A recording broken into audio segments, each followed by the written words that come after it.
Yeah. Look at the coast on the bin, kill it! Taking on gas, rapping. Push through, too cool, they can take us. Breakthroughs, you know we don't want they afraid of. Give me zone. Am I not? No.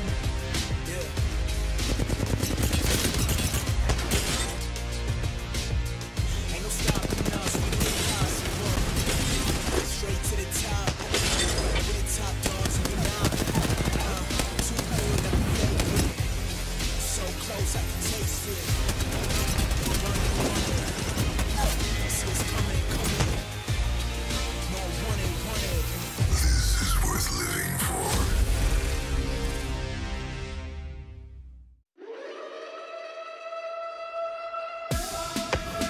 This is an absolute bloodbath at the start. You can see a battery being caught by the Valkyrie.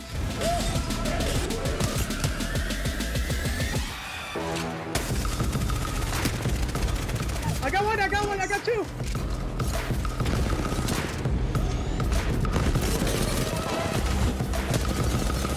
Hey, let's drop and kill the guy on the ground. I got it. Nice, let's go, baby, let's go.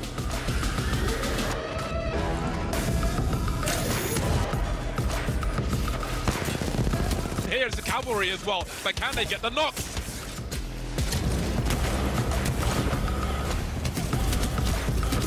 I hit him. Yeah, got it. Let's go. No.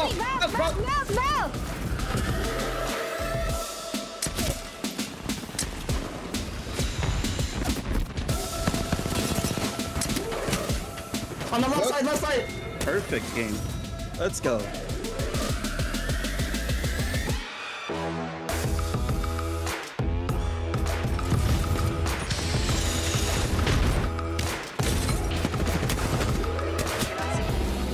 This is the last game, and it is so close as he gets that knock in the middle of the geyser. You're not going anywhere.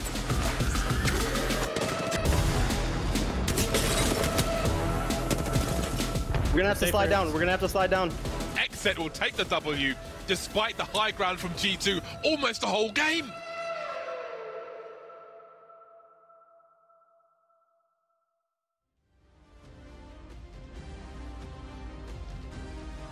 And we are in the dropship once again, which means it's time to officially welcome you to the Apex Legends Global Series North American Pro League. My name is Kate. Alongside me in this here dropship, we've got T-Squared, we've got Glitter. Glitter, I gotta ask right off the top, Groups A and B, they are some of the toughest in this Pro League, and today they face each other. So big brain question, what on earth is that going to translate to in today's gameplay, do you think? I'm hoping, what I'm really hoping for actually, and I don't know if this is what you wanted, Kate, but I want to see the teams that we saw on top last weekend. I want to see them do well again because so many squads came out of the gate crazy hot with a lot of intensity, and I want to see if that continues to carry through. Yeah, and we heard Tom talking about the first bloodbath here. Tom, talk to me as we look at Groups A versus B. There is some stacked lobbies. I personally would not want to be a part of this one.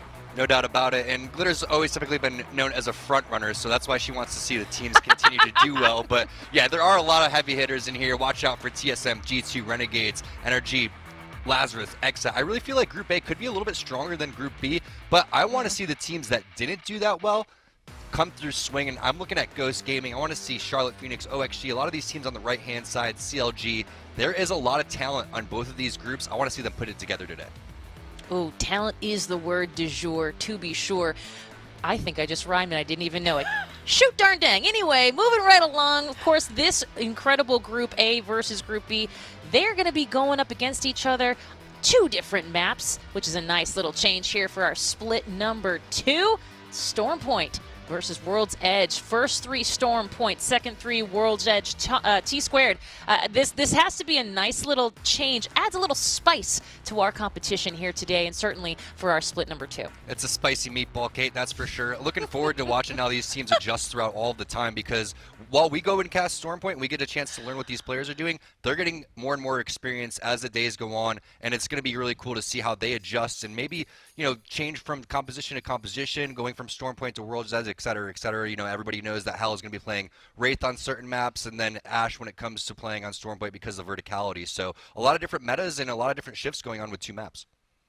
You know what? So much to see, so much to do, so little time. But guess what? Don't you worry. We've got something called Multi-View. If you haven't seen it yet, I urge you to take a look here. The tool lets you watch the action, as you can see, from multiple viewpoints. You'll be able to choose which teams and players to watch and listen to their in-game audio. We love to hear in-game audio. If you are trying to upgrade your own gameplay, this is invaluable. Tom said it best, absolutely. These teams are saying and doing different things depending on the map, it's awesome, and you get to see it all unfold. If you're watching on the Twitch ALGS channel, that is, just click on that command center below the Twitch channel player. That's actually near our follow button, which you could press if you wanted to. We'd love you for it. Choose which perspective you want to follow. It's literally like you are, I think, if I can say, T-squared.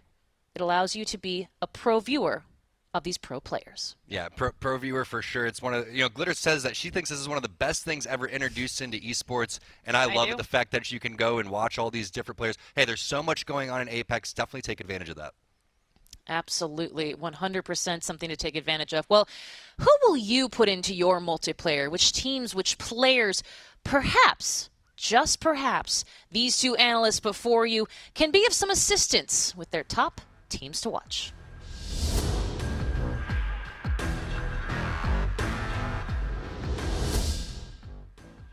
T-squared, I'm looking at you. Go! Yeah, last time that we saw G2 playing, they were absolutely dominant, so I'm going to have to go with G2 this time around. Results are designful, gentrifying. Definitely a team to keep your eye out in that multi-view if you get an opportunity. And keep in mind, in that multi-view, you get 4 options going total, so you could watch all 3 of these players, plus maybe someone on a different team, whoever you want that to be. But this was an ending where we saw just gentrifying going absolutely nutty. And look at the shots coming through with Devolt with the devotion. He barely misses 1 shot throughout the entire time, just taking out 3 players like it was nothing. I mean, yeah, G2 did do phenomenally, but we still have to talk about TSM, okay, coming in 2nd place right behind G2. One of the reasons I want to keep my eyes on TSM is because I think in our first weekend last time, we were really questioning what a lot of the squads are going to be able to do on Stormpoint, kind of throwing that new map into the mix. Well, TSM really succeeded on the new map and handled those changes very well. Yeah, definitely got to watch out for TSM and CLG, one of our teams that, you know, you would think, all right, what about NRG here? What about some of these other squads like Lazarus, Xset, Renegades? Well, CLG, they've been going through some growing pains. They've been getting 50-50'd a lot when it comes to Harvester over towards the side when it comes to Xset. So I think this is definitely a team to watch to see if that happens when we go and switch on over to World's Edge. A lot of pressure on these guys to live up the hype from the old CLG roster. Absolutely. And I will say all of these teams have been continually, certainly here in just split number 2 even, in those final circles. So we are very excited to see them. So keep your eyes peeled as the action is just about to unfold in just a few minutes.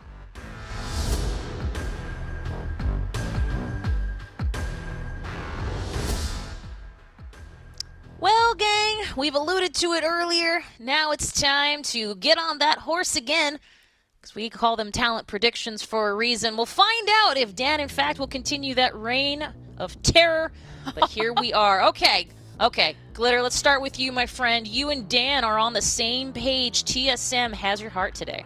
Which I feel good about, because if Dan has historically done the best and I'm, you know, matching his prediction today, feel really good about it. I felt good about TSM last time around as well. 2nd place, you know, they did well, but I think that they can come in first now. But Tom over here is now the G2 loyalist, and I think you and I are just going to go back and forth the entire season now, Tom. Yeah, the Apex necklace is a little too tight around Glitter's neck, definitely cutting off the oxygen brain just a little bit. But, you know, the sad thing is that Onset picked G2, so now I feel like I'm going to lose because Onset's never right. So. Wow. Okay. Shots fired. There it is. Well, I've got CLG in my mind. We'll see how they do. They've been in an awful lot of end circles, and that kind of consistency, well, that's keeping me excited, and certainly will continue to keep my attention and yours. And for that, I'm going to go ahead and give it over to these lovely 2, Glitter, T-squared. Enjoy the party that is match number 1, and I'll be back just a little bit later in the show. We're going to miss you, Kate. Thank you so much. All right, Tommy T, I was thinking about this while we were starting up. This is your new nickname for today, okay? Are you all right with that? I'm ready. What is it? It's Tommy T. You didn't hear? But that's my real name. What's No. It's integrating your real name and your gamer tag. So it's not the full T squared and it's not the full real name. We're going with Tommy T, and we're going to see how it lands for the rest of the day. But we are about to get into our first match, and this is about to be an insane ALGS weekend in general. And this is just the tip of the iceberg. So I hope that these teams are ready to bring it. There's so much action in store over the next 4 days. You know, I really do like your TSM pick, and I think that you hit the nail on the head in terms of what to expect, because one of the teams that we didn't mention, though, is NRG, right? And how is NRG going to do? How is, you know, the lobby going to change based on what we see? We think that maybe this lobby that NRG's in, Group B, could be a little bit weaker than the other lobbies. So it's going to be really what happens today. How are these teams going to perform? There's a little trash talk going on between Sweet and Hal. I'm excited to see how they kind of fare off. Always. And you know what we saw last time in day 2 was the teams that came out hot to begin with, like G2, ended up riding that momentum wave. So keep an eye out for, you know, who's picking up the first kills, who's playing aggressive, who's feeling comfortable right off the get-go, because that's the teams that come in fired up. And the other thing that we saw was, like I said before, we were kind of wondering how Stormpoint was going to factor into the entire competition, right? Well, one thing that seemed to be the trend, at least, was the teams that either didn't fare so well in Split 1 or the teams that made their way in from the Challenger circuit were actually doing a lot better on Stormpoint than they were when we made our way back over to that tried and true map of World's Edge, right? So that is an opportunity for some of those teams that we were saying were maybe struggling. I know CLG also did well on Stormpoint last time around. That's an opportunity for those teams to really set themselves up well on the first half of the day, because there seems to be a little bit more uncertainty when it comes to Stormpoint, Tom. Right, and when you think about it, it makes complete sense, because a team like TSM, who's had a majority of their roster together with Reps and Hal, they've been playing World's Edge, and they've been playing since the very beginning as a team, since that map was competitive. A lot of these other rosters had shuffles because they've been trying to be the #1 team. They've been trying to beat the TSMs. They've been trying to beat the NRGs, these teams that have won tournaments. So when you have a new roster and you have a new map, you're in an opportunity to go and make strategies together on a fresh new start. It's not about, oh, we did this our way on our old team, that we did this our way on our old team as well. It's all about us being a brand new fresh squad and adjusting together and creating our strategies together, which is why I think that you're definitely seeing Stormpoint be stronger for these other teams that are coming through the Challenger Series. Yeah, and you can see all of our top teams right now by damage.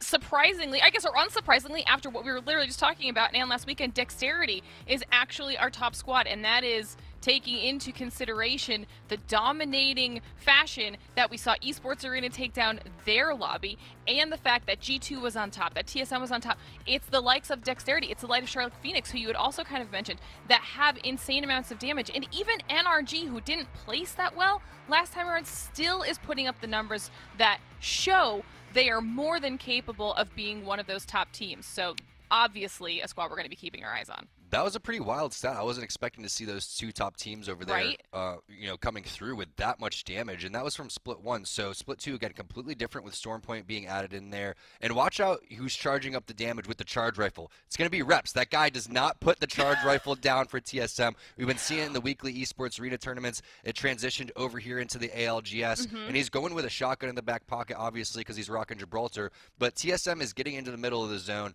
A lot of these teams that are getting into the middle of the zone are being heavily rewarded, and TSM's always been one of the best teams at picking those spots. So we'll see who's going to be hitting those rotations. Also, who's going to hit those clutch Valkyrie skyward dives. We've seen so many awesome skyward dives going forward. We've also seen a handful of different legend compositions and team compositions, which I'm really excited to see.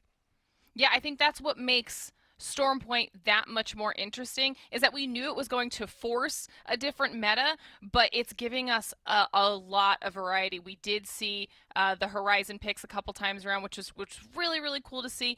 We saw some more crypto usage, which was less popular for this region, at least up until this split, which was also really fun. And just the different play style that teams have to now adjust to. And even just thinking about the highlight reel that we saw earlier, how many of those final game moments, those final end zones, was it the team that had the height advantage? It was the one that just was able to either wait it out or just completely decimate the teams down below and get that dub. Even though that's a very micro situation, generally this map is favoring the verticality option, so that's why we're seeing those insane legend comps that are so different from when they switch then on over to World's Edge. In general, this is something that I think is a really, really awesome addition for the competitive scene, because it's forcing all of our players to really flex their pro muscles, right? And they have to be able to be super proficient on multiple legends now. They're changing up the guns. How many snipers did we see last time around for Stormpoint? So many different snipers, so many different legends. Speaking of legends, we're getting word that they are in the legend selection right now, so we're going to get this game underway. But beforehand, let's just talk about what the current meta is, right? I think that we're definitely seeing Valkyrie be a #1 pick. We're seeing Gibraltar be a #1 pick. These are probably going to be the 2 most popular legends that you're going to see if you're new to watching the ALGS. And then that third legend can be a flex. You know, you can really play whatever composition that you really want to, but when it comes to who's the strongest right now in competitive, definitely those 2. And then you mix in that third. Can it be Ashe? Can it be Wraith? Is it going to be a Bangalore? Is it going to be a Crypto, a Caustic, Bloodhound? We're seeing so many different varieties. Right. It's really exciting. It's not just that same 3 legend combo that we used to get previously in the metas, and that's because we've seen with every season a new legend getting introduced too, so that's really awesome to go and see. No Mad Maggie's quite yet. Maybe people still getting used to her. Maybe she's not as strong as people were hoping for in terms of competitive, but we've definitely seen in some of the, I would say, weaker lobbies and smaller tournaments, that being utilized when it comes to more of a kill race type of format. This is going to be much slower. If this is your first time watching, don't expect a lot of teams to die in the beginning. Expect maybe round 3 and round 4. The first, 5-10 minutes, a very slow, boxing match, kind of type of thing. And then once you see, the teams all filtering into these final circles, you're going to be surprised where they make room when there is no room. If we are looking for that potentially atypical aggression, though, I know they're your pick, Tom, but I really hope we see what we saw last time out of G2 this time around again, because they were just so willing to go for those engagements. They did them successfully, and they were very, very consistent throughout the entire day. Yeah, it's hard to win back-to-back days, though, and I think that they're going to prove that today in terms of how they do. I mean, the thing is, I picked them, but you have to understand that it is not easy to go and repeat, because teams are just looking out for you. They already are watching you, and you already have an X on your back because you are G2. But to be able to be that consistent in a game that has a little bit of RNG, and that, when it comes to the zones, when it comes to possible third parties that are taking place, we'll find out just how good they actually are today in terms of how their placements are. But one thing's for sure, you can expect them to be going aggressive and be going all out in these team fights, as you mentioned. But every lobby's different. We have A versus B this time around, so it's going to be a completely different style, completely different drop points in the POIs for everybody as we take a look at a quick NRG landing and then a quick XSET landing and the loot that they're getting. No amazing loot quite yet, but XSET getting 50-50 right off the rip. They're actually used to this over towards World's Edge, so we know that with about a minute to go in this fight, they're going to either have to bail on this or take the fight immediately, because that's when the third parties are going to start to come through. So XSET, they're looking for the loot right now. They're trying to get an idea of when this fight's going to take place. The problem is, this early on the game, when you're dealing with a Bloodhound team, they're going to have a little bit of an advantage in this skirmish, and that's where you see multiple scans coming out from the Bloodhound. You have to stick shoulder to shoulder, because if you split up, you're going to end up getting punished heavily. Kenny, as that entry fragger, is going to try to make some moves on this Valkyrie to try to bait them out, and we'll see what happens now. I would expect probably one more scan to come through from the enemy team, and then this fight to take place as we take a look at the map. Yeah, and just a reminder, XSET was the team that won the very last match the last time we did play, so we'll see if they're able to kind of carry some of that momentum from the last play days through. But like you said, taking a look down at the map now, we could see just how solid all of the teams in the Northeast are going to be. That's actually huge, especially when we're talking about the teams that like to take the center of zone. NRG is just, they're just sitting pretty at this point. They've got all of their loot at their disposal, and they're dead center of the next zone when it shrinks down. So they are in a really, really solid position. Meanwhile, other teams are going to have to be rolling their way through. So it looks like it's actually Charlotte Phoenix going up against XSET here in this little tag battle at this point, because neither squad really wants to push, like you're saying, if they don't absolutely have to. This is a super early on engagement. If they can avoid wasting their resources, they will. But at the same time, if they could get some poke damage out on the other squad, they will also try to do that, at least level up their shields a little bit, because everybody is, like you were saying, slightly underlooted right now. And this 50-50 is taking place because, again, this is very early in the split, and teams don't have a good idea of where they're going to land. One thing that EXA has done in the past is change legends based on these 50-50s, and one of the legends that we're leaving out is Loba, because if you need to bail on this type of fight, having Loba a little bit later down the line is going to be absolutely huge. But once the bubbles come out, you know the fight is going to be taking place. Kenny taking a lot of damage. He's going to go down first. That's going to be Bowser with the 30-30. Klain and Vayne going to have to do something here. Vayne, the newest addition, coming on over from 100. Thieves, now the push is coming through. Look at the big shots there from Greek. Stink coming in. It's only one more player alive. And Charlotte Phoenix, hey, they were second in damage in split number 1, and they're coming through with the damage here early in split number 2. Tom, all he had was a triple take. He didn't even have a secondary weapon. My man's rushed him like it was a shotgun and just decided that they obviously had the advantage at that point. The second they got the knock, they had to take the opportunity and see if they could really capitalize on that. They did, and that's actually massive, taking out Exit that early. That's a very, very strong start for Charlotte Phoenix, and now they get all of that loot on top of it. Strong start, but we're going to have to keep up to date on what happens in game number 2 and 3. 50-50s are typically not ideal for either team, but Charlotte Phoenix is going to take those early kill points and confidence boost while they can. Now we take a look at the rotations coming through.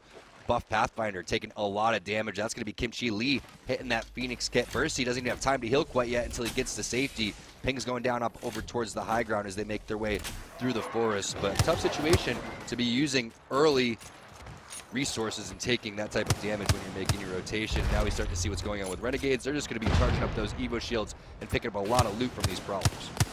Yeah, and this is an addition to the map that I think is massive. If your drop is an area that gives you the option to use those mobs to your advantage, 100% you should be doing it, because even early on, even if you're making a lot of noise, most of these teams aren't going to be pushing you because, like you said, we're in a pro lobby. I was playing a little bit more passive, but you can see how many teams are already gathered up near each other. Now on board with OXG, who's looking like they might have been, they're going up against NRG right now, and NRG instantly takes out Protectful, so OXG is now down to 2 players. NRG is going to be able to hold this spot for quite some time. They know they're going to be battling people that are trying to at least gain some real estate, and NRG is the wrong squad to have to go up against in that situation. Did you see how fast he got thirsted once he got knocked? Yes. It was almost, it's like, oh no, I got knocked. All right, thirsted almost immediately right there. Energy on top of things, not letting Protectful get away. I have a strong feeling that Protectful was trying to bracelet out, but we know how long that bracelet can take. Sometimes when you're getting shot at, it feels like it takes 20 seconds just to get to where you're going. And now OXG going to have to do something with just 2 players. Yes, you do see that respawn beacon in there. You may have a mobile in your back pocket if you're lucky for Kubski.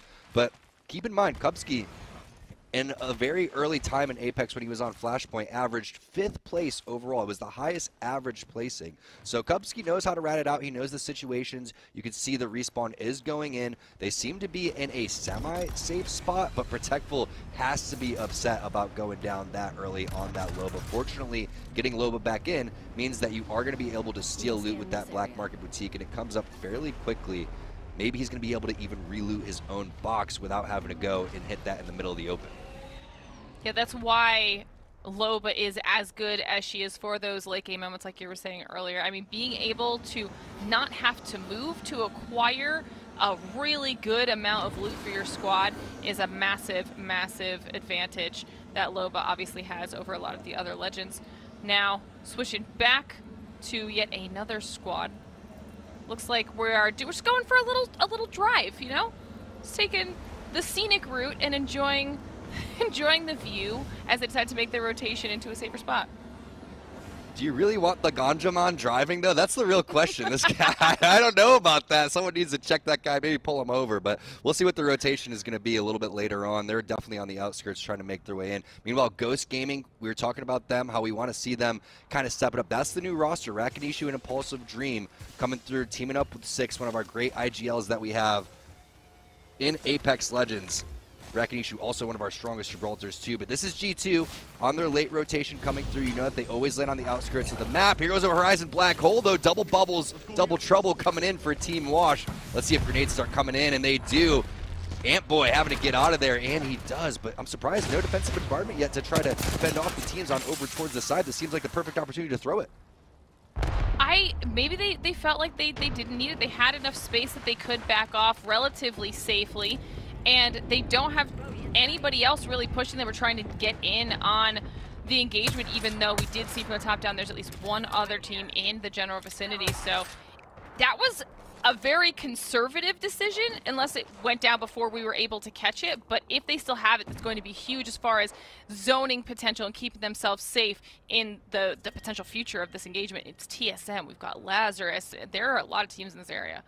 TSM expect them to always be playing in one of the best spots, and we'll see what they're going to be able to do. Surprisingly, we haven't seen any great armors, right? We haven't seen many purple armors. We haven't seen any gold armors quite yet. Way too early to be getting... Oh, speak of the devil. There goes the purple armor. And what do you know? It's Charge Rifle Charlie over here. It's your boy Reps. He doesn't put it down. You know what? It works for him, and it works even better on this map, so I certainly wouldn't be putting it down. I mean, 100... Do you see the ammo? He's got 100 man's plans on setting up shop here and landing as many charge rifle shots as he possibly can. And they're comfortable right now. This is good for TSM. They know exactly where the teams around them are, and they can deal some poke damage if they want to. We see a few knocks coming through, some KP coming through there in the kill feed as well. But this is going to be one of those points where it's the standoff portion. Which squads are going to be holding their ground, dealing out damage, keeping everybody away from themselves, and not really having to do a whole lot of movement if they don't absolutely have to. Yeah, if you want to know where TSM is, just look for that sound, and Reps, he just doesn't miss. This guy is on point with the shots, and TSM went from Hal screaming for light ammo to Reps screaming for sniper ammo. So how times have changed as you see the rest of the fighting taking place in your kill feed. CLG getting involved. Demi also picked up a kill a little bit early on, and you see the death box being pinged on over towards the side. That is that Ashe passive coming through. Speaking of Ashe, going back on over to G2. They got the strong armors. They're looking pretty solid. Controller combo coming in for Gentrify and Skyward Dive as well. He's got the Skyward Dive, and they have the rotation. Let's hop into a quick listen in with G2. Down here? Yeah, in there. There's definitely gonna be a team there. I just got cracked in the air, bro. There's Team. Into the choke. This one, right? Yeah, back into that choke. Right in the fucking air. At the back here. I only have 2 ranges? What the fuck? Is that a medi? I only have 2 as well. I'm 1-2. Nice. I fucker wrapped with that charge rifle. Is that a medi for me or no? We're gonna try and wait until checkpoint pops off then. 1-2. Yeah. Yes. All I have is I have no medis now. I could craft one though over here on this crafter. Well, I have a team rotating that way. Might have a fight there. I know. We're gonna try to get a fight out here and then converge on checkpoint when that happens.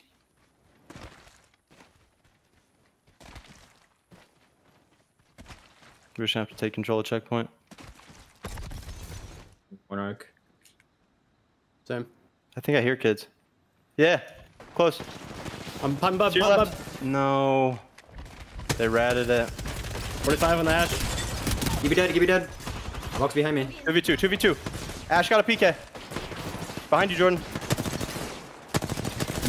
Nice. Just Ashe. Cracked her. One. Let's fucking go, baby! Oh my god, you guys are fucking insane. I just fucking shit on that Gibby with the Devo. Good shit. Dude, nice. I thought it was your guys' footsteps. Fuck. That's my bad. You guys are fucking the best in the game. There's a vault. That's a dub. Okay, that was not what I thought was about to happen. I did not think that they were about to rotate directly in to Atlanta Premier, but G2 somehow finds a team that just happens to be riding it out in that general area, and then even when they instantly lose a player, they come out on top, Tom. Can we talk about the Valkyrie movement inside of the bubble to the next bubble for Gentrify? I mean, the Devotion Sash, it didn't matter that he missed the first 20 because it has so much ammo in it that he connects on the next like 80 shots that are inside of that weapon. But I love the small talk coming on over from Halo. That's something that we always preach. Apex, it's so important as well. Every game, every FPS. I love they saying, behind you, Jordan. It's the Ashe. It's the last one, etc., etc. Calling out exactly what the situation is. When you get a knock saying, I got the knock on this legend, going through the checklist of things that need to be said. It's a conversation that needs to take place between teammates. When you've been teammates that long, that's how you win these crazy 2v3s. Way to go, G2. There's a reason I picked him. It also was like complete comms during a time where they, exactly. It was comms, and they could have freaked out, but they didn't. That there was no like saying the same call out 15 times in a row because they were panicked. That was just pure professional composure, and they were able to not only recover, they've now got all of that extra loot, and they've got vision on teams that are now in front of them. And when G2 starts to get hot, they continue to push this aggression as we see the shots coming out of Gent right now with 301. They want to at least push the squad out of their way or get some extra damage onto their shields. So what you're saying is every time that I scream one shot, one shot, one shot, one shot, that's not a good helpful. call out? Not helpful. Oh man, I gotta stop saying that then. But one thing's for sure, once you get G2 in a situation like you were talking about, they win a fight that they shouldn't have won basically. The confidence for an already confident team is going to skyrocket. I can't wait to see what they do for the rest of this time. And G2's always been a team that likes to play the edge and pushes their way in. When you do that, you're going to be taking a lot of fights. So let's see if they're going to be able to push and bully their way in here. We know that they have the Skyward Dive available for gentrifying if they want to go and use that one. Taking a look at W, you got Fury, you have Scissors, Phonyhead as well. They're in a decent spot inside of the zone. A lot of teams coexisting over here as well. Rocking the Horizon, though, and how many different Legend compositions have we seen already, Glitter? We've seen Horizon, we've seen Loba, Ashe, Wraith. It's just so fun to watch so many different teams with those competitions. It makes everything that much spicier. And we've got OXG now trying to get themselves into the fray. Kubsky dealing a little bit of damage here with the 301, just trying to feel out the situation. They decide they don't really want it. They're going to do a Skyward Dive, potentially just for an info grab, but there are lots of teams around them, so they probably do want to dip. And in the background, CLG also going for their Skyward Dive.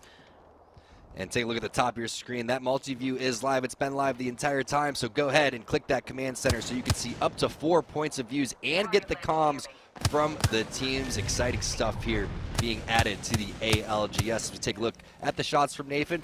Hey, and even pro players, they'll miss a full clip in the wingman, especially when you don't have a mag, and that's the beauty of the wingman. Don't give up on those shots, and don't give up on that gun. It does some serious damage. It's one of the most versatile that we have in Apex. Little poke damage coming out of CLX as well. This is when things are about to start. They're going to be crazy, okay? Right? We've got the third ring is closing down. People have to get inside of the safe zone, and so many teams have already been holding spots that any of these teams that play the edge are about to be forced into a serious situation where they're going to have to fight out for some of that space. But NRG has been holding strong here the entire time, and this push in could really benefit NRG as they're able to pick teams off on their way through. Let's take a look at that right-hand side to see the average kills, because if you're averaging anything over 1, you are in a good spot. Look at Xenox, Lou coming through the split 1. They were so dominant in terms of the slays. Taking a look at what W's doing over here. Phony taking some angles, using that Gibraltar passive to eat a little bit damage and almost be like that entry fragger. One thing's for sure, if they have the black hole. Oh my god, it got it. I've never seen a black hole disappear faster. That was pure panic. I mean, we saw what happened last time around when they couldn't get rid of it. It caused a lot of problems and chaos, so they definitely wanted to get rid of that black hole as quickly as possible, especially with the potential for those nades to come through soon after. We do see the bubble forced because of that black hole, and now we're watching as W tries to get some different angles potentially on the team that they now know is in a little bit of trouble below them. Back on board with the wingman shots coming out of NRG, though, and those looked a little bit crispier. Yeah, looking a little bit crispy. It looks like the fight is going right now. W is going to take this down low, and you already have one knock coming through. I believe that could have been the Kraber on the backhand side. That is going to connect, and that was. So that's going to be Trust going out. Phony going to drop down, and that wasn't even their kill throughout all of that as they get back on over towards that high ground. They have the grab lift if they want to go and use that one. A lot of times the grab lift will be used to avoid those defensive bombardments, but tough situation for Buff Pathfinder. They've just been getting bullied the entire time from the high ground. You know, and they're trying to do whatever they can do right now to use the limited cover at their disposal to at least try to get some heals off. The bubble is forced yet again, and both Pathfinder is trying to escape, but W want to make sure they get this KP on the board and get this squad away from them so that they can hold the area a little bit more safely now. That was a very, very clean fight coming out of W, able to capitalize on that one knocked player. Impulsive Dream going huge for Ghost Gaming. They get 6 back on up. Meanwhile, a fight with TSM. That's going to be on to 4C1. You can see the shots coming through. It's going to be a couple players down. That's going to be a 3-on-1 situation is the bubble. Perfect placement coming in for reps. Very nicely done. But we also have in the kill feed Renegades going up against G2. 2 massive teams going up in a fight as round 4 starts to close. If you're just joining us, this is what Apex is all about. Round 4, round 5, just an absolute bloodbath as these pro teams trying to fight for such little vacancies that are on the map. The real question is, will G2 be able to come out on top yet again with only 2 players alive? There's so much damage raining down from above. It's not looking real good for G2 at this point. Gent somehow survives with barely a sliver of health, is able to also get a battery off and see if he can maybe make his way out of this chaos that they've somehow stumbled into. This is not what G2 wanted to happen. What a powerful knockdown shield though throughout all of that. Gentrifying's gonna get the bleed out onto 6. You can see sweet Nathan, half of energy, if not all of energy. Yes, they were eliminated in 13th place. Meanwhile, CLX waiting for that bubble to dissipate. Arc Stars are in hand for Mr. Hakulo. There goes the smoke coming in for Serial. TSM still healthy on the outskirts as we take a look at where round number 5 is gonna go. Really not much playable space. It's gonna have to be out all in the open here, Glitter. If you're not playing Gibraltar, you're gonna be in a tough spot. CLX, they're gonna have to rely on those smokes or use the enemy bubbles. Somehow, some way, G2 gets one of their players back on up, and now you can see what they're doing with just a 2-man squad. Completely possible, but they are by far the team that has to make the biggest rotation going in. TSM, you can see them stuck in the crevice on the outskirts right there. Hal hitting some loot outside of the zone. This is getting absolutely wild here in our first game in Storm Point. G2 were almost able to claw their way back from the grave, but get pushed yet again. Gent is now fully down, and they do not have the banner. Designful's going to have to figure out how he wants to rat his way out for the rest of this game. But, I mean, you're talking about how necessary Gibby is about to be in these final moments, but with all of these fights going on, it's possible that even if they have a Gibby, their bubble's down. They've probably used it at some point with all of these fights going on, and it's going to be very interesting once all of these teams have to pop out from the limited cover they have down here into that final area. You can see TSM is forced into making their way up, and there's potential for them to run into Scissors and Co., and I believe they are, and taking some damage, some punishment for it as well. Meanwhile, CLG is popping off in the kill feed.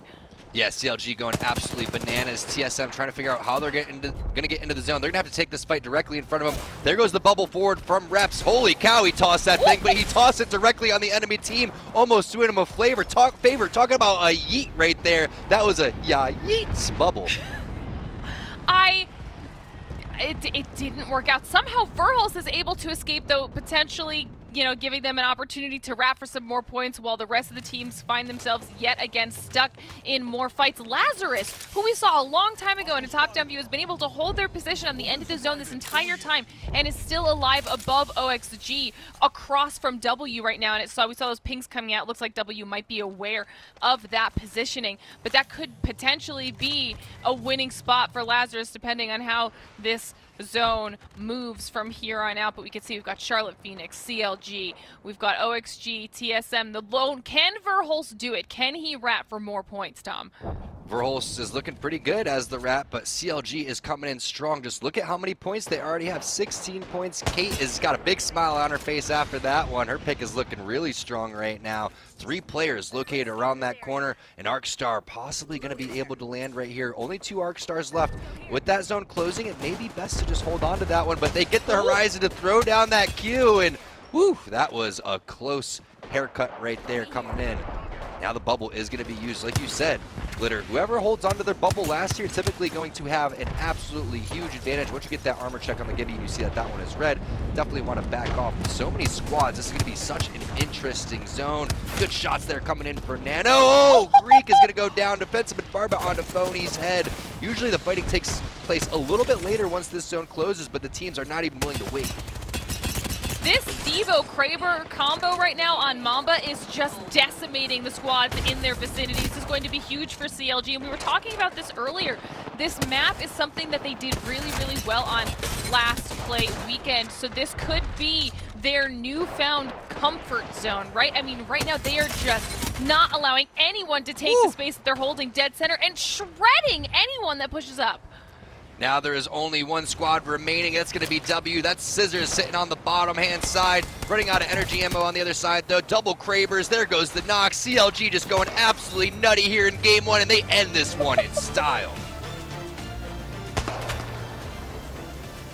That is a finish, to say the least. I mean, that was just clean. They had strong finishes. Last time around, they had a second place in the very first game of Store Point. They had a third place in the second game of Store Point, but now they have the dub. They've got that first place finish. They have fully podiumed on this map. Like I said, this might be where they can really start to shine.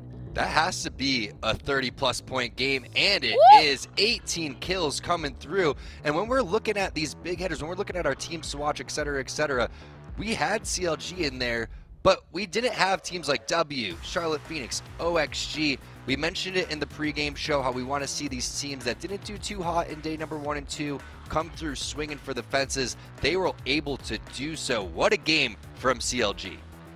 That's insane. I think that's tied right now for the highest amount of kills in any one of our wins for split number 2. So congratulations to CLG as we see where the rest of those teams fell for this match. I mean, I think maybe a little bit surprising with some of the squads that we thought were going to do well, and I think that's just going to be the theme now on Storm Point until things really, really settle, is that it is just allowing so many other squads to shine, and I love that we're seeing the competitive ability of these players as we get to see the damage numbers here. These have to be scary, right?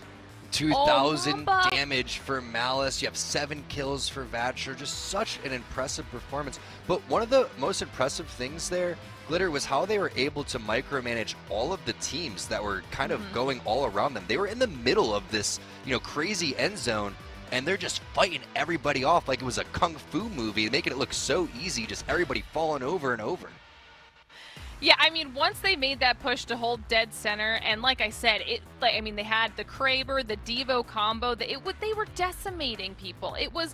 There was no contest, and it was one of those situations where sometimes it's just the unlucky situation that happens, but they really were only getting pushed one player at a time. So it was very easy for them to focus them down and make sure that they were keeping them zoned off, if not getting those KP. I mean, we saw that 18 kills in the first game. That's just a massive performance for CLG, and like you said, you know Kate is happy right now. Yeah, they had 2 Krabers there. You're starting to also see the value of the devotion. On day 2, we had the turbocharger inside of the crafter, which Vicky Kitty ended up mentioning. I believe Bardolph did as well. Now you get an opportunity to see just how strong that gun really is, especially with the Spitfire being vaulted. You have so many different options, but with so much ammo and at the end of these fights, why not go with a weapon like the Devotion that's going to be able to fight 1, 2, maybe even 3 players there, especially when you want to switch on over from a gun like the Kraber. You hit the body, you may be able to kill all 3 players with just 1 clip if your team's helping you shoot right there. But the tracking, the decision-making, the teamwork, everything came together there for CLG.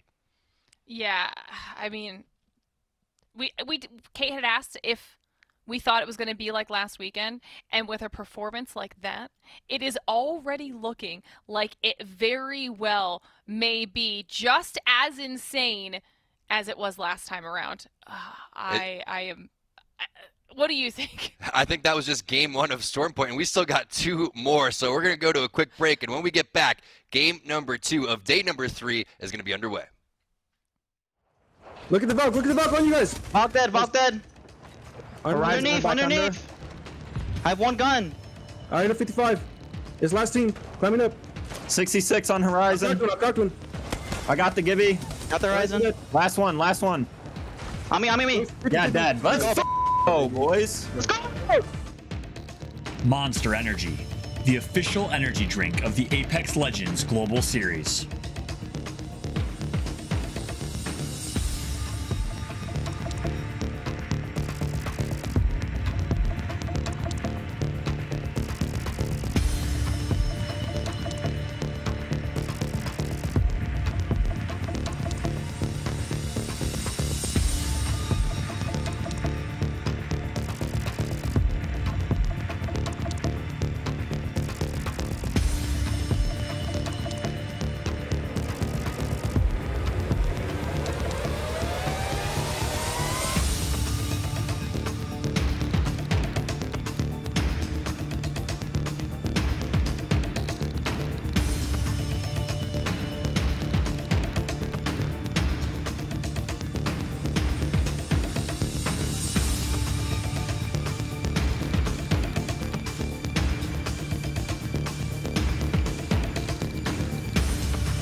Welcome back, everybody, to the ALGS Pro League. It's split 2, and usually a lot of people say that 3 is the magic number. But in the case of CLG, our Game 1 winners, Dan, you have to put a 0 on the end of that. 30 points. Game number 1. It's not very often we see that. But before we get into things, Dan, I want to say it's great to have you back, buddy, alongside me.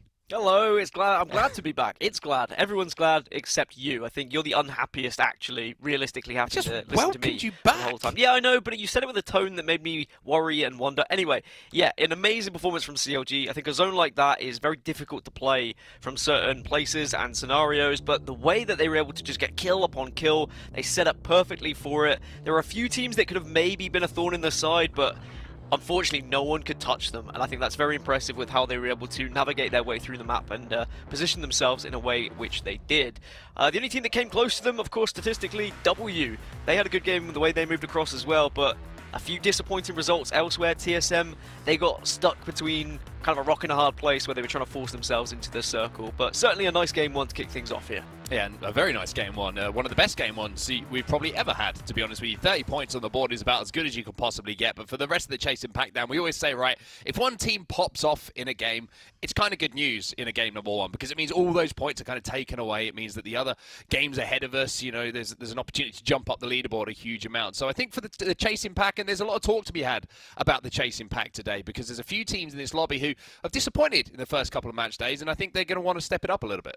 Yeah, and we say usually teams can perform and catch up, but I guess ESA was the outlier last week when they just went on an absolute tear and they were able to dominate over and over and over again, and we need to see another team maybe try and match that, because even though we focus on week by week and we focus on what's happening in the now, when you look towards the future and you look towards the likes of playoffs, who are teams who can match up against that kind of domination? Because if ESA is able to play in that way over and over again, then that worries me for every other team involved in any games. But alas, they are not involved in these 2 groups, and that is a chance for all of the rest of the teams to shine and make up for what could have been a disappointing performance in week number 1. But here we go, match number 2 is about to get underway. Very excited to see what's going to happen, of course. There were a few conflicts during the drops. CLT Phoenix taking down Xset earlier on in a 50-50. Maybe that matchup will happen again. We'll have to keep our eyes over at Stormcatch and see if there's going to be round 2 of that battle, so to speak. But it's game 2 that we're focusing on right now. CLG certainly making a name for themselves this season as well. It's not their first kind of pop-off so far this year, and in Split 2, I should say, not this year. They've been you know, doing pretty well in split number 2, especially after their first game day where they had a pretty good performance as well. And I think it's only right, Dan, that we're going to watch them off the drop here, because 30 points doesn't happen very often. And I'll tell you what, if they go back-to-back here and put 30 points on the board again, I'll buy you dinner. How's about that? That sounds good. Can I pick the restaurant? Absolutely not. Okay, so it's dinner at a fast food restaurant. Got it, but either way, I will take it. It's food. It could happen. You know, with CLG playing in the way they did, they looked so comfortable in all of their fights, and as I said previously, their positioning was phenomenal. So we'll see whether they can have something similar. A zone may play a big part in that, so it's going to be how they transition from their drop area here to where that circle is going to be. But they'll be fueled and have so much confidence in them right now, Mark. Yeah, I think one thing that stood out for me in that first game as well, Dan, it was the pace of the game, right? Sometimes when we see in lobbies, we're kind of trying to judge how many teams are going to have in and around that end zone, who's going to be playing for position, who's going to be playing edge a little bit more, and if there's going to be any early aggression. And it seemed like we had a lot of teams, towards that final circle, around 17, 18 before we saw that ring start to close. But we get this wonderful little bit of information now with the beacon information we can provide to you all at home. You can see where the teams are landing, but also that we're heading down to the southern side of the map. And if you're looking at where OXG are right now, they're going to be feeling pretty good over at Barometer. Yeah, and OXG will be happy with that. They ran into NRG in the previous game, and they were, unfortunately, they lost a member early because NRG just had so much of a height advantage whilst Oxygen were trying to traverse the map and get into position for that final circle. So this time they can play a little bit safer, they can play inside a building, and I'm sure they're going to be feeling far more comfortable. As for our previous winners, CLG, you can see them in the bottom left-hand side southwest of your map. They don't have to move too far either, so they'll be pretty happy with both of these circles that they've had in games 1 and 2. And I will highlight TSM because I predicted them. Again, they don't have to move too far. Hopefully they won't be in a position where they find themselves stuck between literally the circle, a wall, and another team. But they still managed to rat out, they still managed to get top 5, and I think they'll be happy with it. But CLG, as our previous winners, not too far to go, so that means they can take their time here with loot, they can get everything ready and prepared. I want to say as well, that little sort of fly-through we had for a few seconds there, overlooking CLG, gave me a little bit of throwback memories there to Tracy Island from Thunderbirds. Don't know if you kind of thought that for a second, you know, with the like holes in the top of the island, where all of the, you know, things you see, vehicles. Yeah. 4. I didn't expect that. I'm going to be honest with you.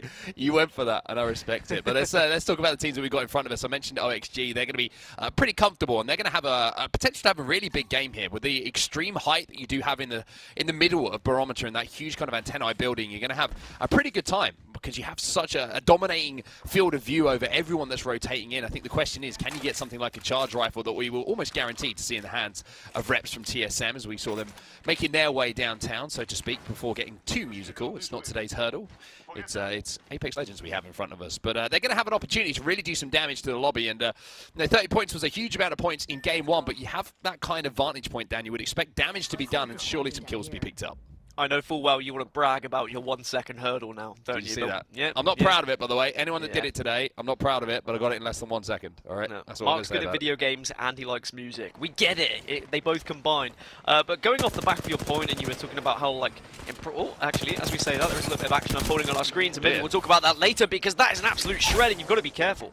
Yeah, Bronzy, I mean, Exet, this is the continuation of the battle as we actually move away from a few things that were going on elsewhere, but Exet seemed to be getting maybe the better of this, maybe not. I'm not sure how many players are alive, but there's going to be an R99 in the hands of Kenny here, and it looks like a 1v1 for the win. He's going to pick it up. CLT get taken down, but you can see that Kenny looks like he's a little bit worried of a third party maybe coming in. And yes, here come bad boys, bad boys. What are you going to do? What are you going to do, Exet, when they're coming for you? You run. That's what you do, and you get the hell out of there. And Exet, the 2 players are going to be cleaned up, but Exet did win that battle against Charlotte Phoenix, right? So the 50-50 happened, they were able to win the battle, but unfortunately, sometimes the battle becomes a war, and we are going to see these players joining in, getting involved and saying, look, we are going to make sure we pick up this KP. And that is not good news for Exet, because this could be 2 early finishes for them, not going in their favour. Unless, you know, you see one player rat away, survive, come back and get those death boxes. But it looks like bad boys are on the hunt. Going to say it's a little bit ironic that Kenny is the last player alive. If you're a South Park fan, you watch a lot of that. Usually he's the first one down, but he survives for now. But that's another thing, you know, 50-50 contests that we see around POIs, right? It's not just the fact that you can lose it and you can end up in a game with 0 points, right? The longer that fight takes, the more opportunity that third party is to come in. And we've just seen the perfect example of that. Kenny has a few minutes to get back to his teammates, or I should say not minutes, mere seconds, as you can see it in front of him. The ticker's sort of slowly evaporating in front of him to get his teammates back in. But for Exet, this is going to be frustrating. And the same can be said for the team that they are contesting as well, because nobody wants to give it up. Everyone's formulated a game plan around that drop spot. And you just know going into the game that there's going to be a couple of games that you're going to come out with 0 points. And I like that from Kenny, utilising the ultimate just to kind of check to see if there was anyone waiting around those drop boxes. He gets the information and says, look, I've just got to try and survive, do what I can, get a couple of points here or there maybe if I can rat out into top 10 or even further. Elsewhere, there is another fight that's kind of going down at the moment. Both these teams are kind of puffing their chests at one another and just seeing if anyone is going to take that bait. But I would imagine with the buildings they're currently in residence, they probably don't need to take that fight at the second. And I think that's a lot of what you'll see throughout Apex Legends, not just in this season, but in previous seasons as well, is that when you get these slower maps where we are seeing the circle a bit more predictable, then people tend to hunker down a lot earlier. So in the early game, you are just going to see most people looting up to making sure they are feeling as comfortable as possible, but also the fact that we've got Valkyrie now skydiving into a position where you can also be as comfortable as others. OXG up on height, they have the Loba ultimate, but let's hold on that conversation for a few seconds because Renegade have lost Pow Pow after they landed from the skyward dive. And they've got a team in front of them inside of that bubble, and a couple of teams shooting in the back as well, so it looks like they're going to maybe try and play for this res. Madness maybe just having to think about maybe escaping on his own, but not a good landing spot there for Renegades. And NRG are trying to put some pressure on as well from distance onto the alternator in the hands, and oh my word, that frag grenade and the alternator combining together, but unfortunately there for Sweet, having done all of the damage, the kills get stolen away, and that'll be Nil Poir going into the hands of NRG. You can see the difficulty that all these teams are having trying to get into one of these advantageous spots as well. They're all Valkyrie ulting in and they're getting absolutely shredded when they do so, as yet another squad will fall down to just 18, but already we're seeing more fights than we did in the previous game because this is slightly more of an open circle and an open finish. There's less buildings to work with, there's less areas you can actually transition to, and because of that we're seeing all of these uncomfortable landings and they very much are not enjoying it. I think it's just some panicked ultimates, to be honest with you. Maybe they're not quite getting the range that they would have wanted to get down to the southern side of Barometer, because there are some playable buildings towards the back of it. Maybe people just not taking the best of kind of launch spots, so to speak, as NRG keep trying to put the pressure onto some of these teams who are playing down on the low ground, and we're getting Season 1 throwbacks here with that alternator hitting like that. No disruptor rounds to speak of so far, but still doing that damage as Nathan's going to get the knock onto one of the CLX players here. Mr. Hakula is going to have to get an armor swap. He's also going to have to pick up a teammate. Yeah, Nathan's been able to get another knock as well, and they're going to be able to now push in, and here comes the NRG push that we were so desperately hoping would happen. I love aggression in Apex Legends. I love seeing teams just trying to assert their dominance, and that's exactly what we're seeing now from this NRG roster. They recognize the team's on the back foot. Rocker, make sure he puts enough damage in before he gets his bat up, but they've done enough damage to begin with, and they will get the cleanup. Just got to be careful of other squads here. Yeah, I was going to say, NRG maybe not clearing up this fight as quickly as they would have wanted to. A couple of missed shots coming in, and Sweet has actually been taken out and finished. So you can see CLG having a little sniff around the situation at the moment, and NRG, who are trying to be the aggressors, are trying to be proactive inside of a Barometer where we find ourselves. Unfortunately, maybe not making the right call in that position.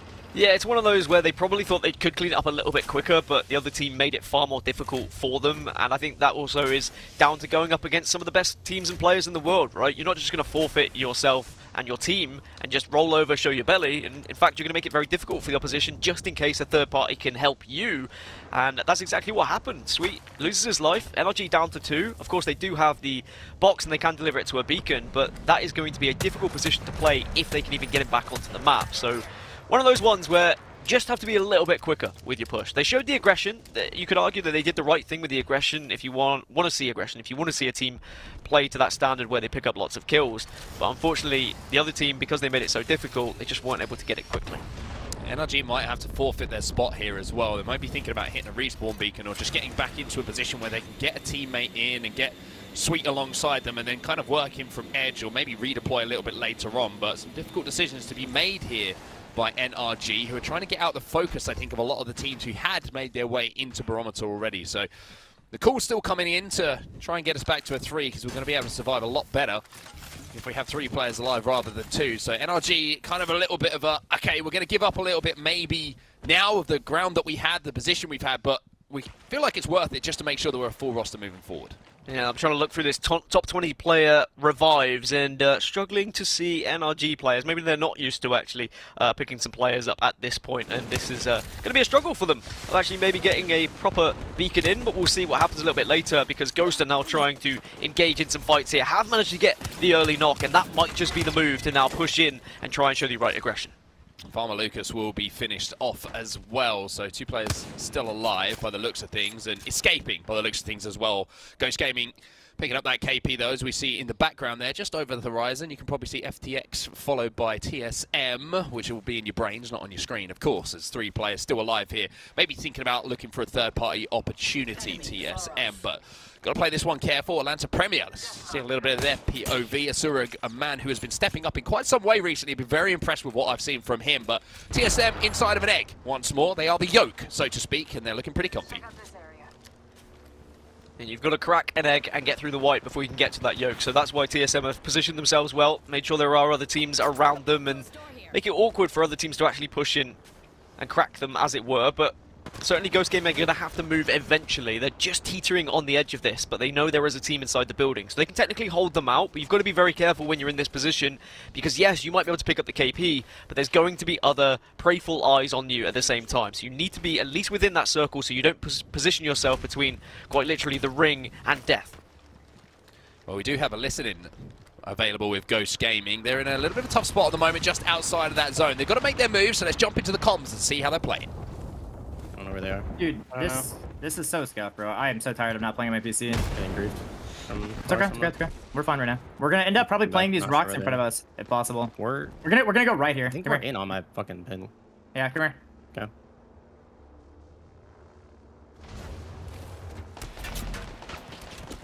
They're behind us still. I had the bubble. Dude, they're still behind us. Trying to stick res. Okay. Yeah, they're in zone, just tanking it. Okay. You smoke us? You just smoke or no? Yeah. They could be ult on us, I don't know. We're gonna have to play for these kills. Can you come towards me, Impulse? Alright. Are you dead? Probably dead. Okay.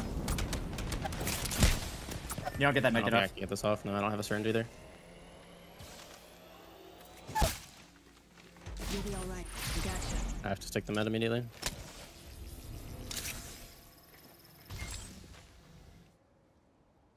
They're backing out. Okay, I'm playing on the left side here then. Yeah. I don't think I can't get the med kit off, can I? Okay, I did. Holy shit, that's close. They're walking forward on me. I don't have any white heals left at all. You wanna come back to me in Valcult? I got a Phoenix. So. Wait, one. Oh, wait, what the fuck? Bro. Stud, bro.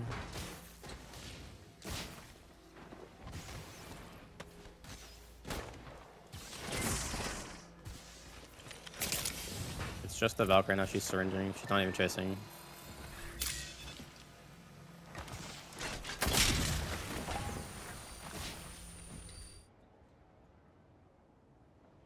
Oh, this is so scuffed.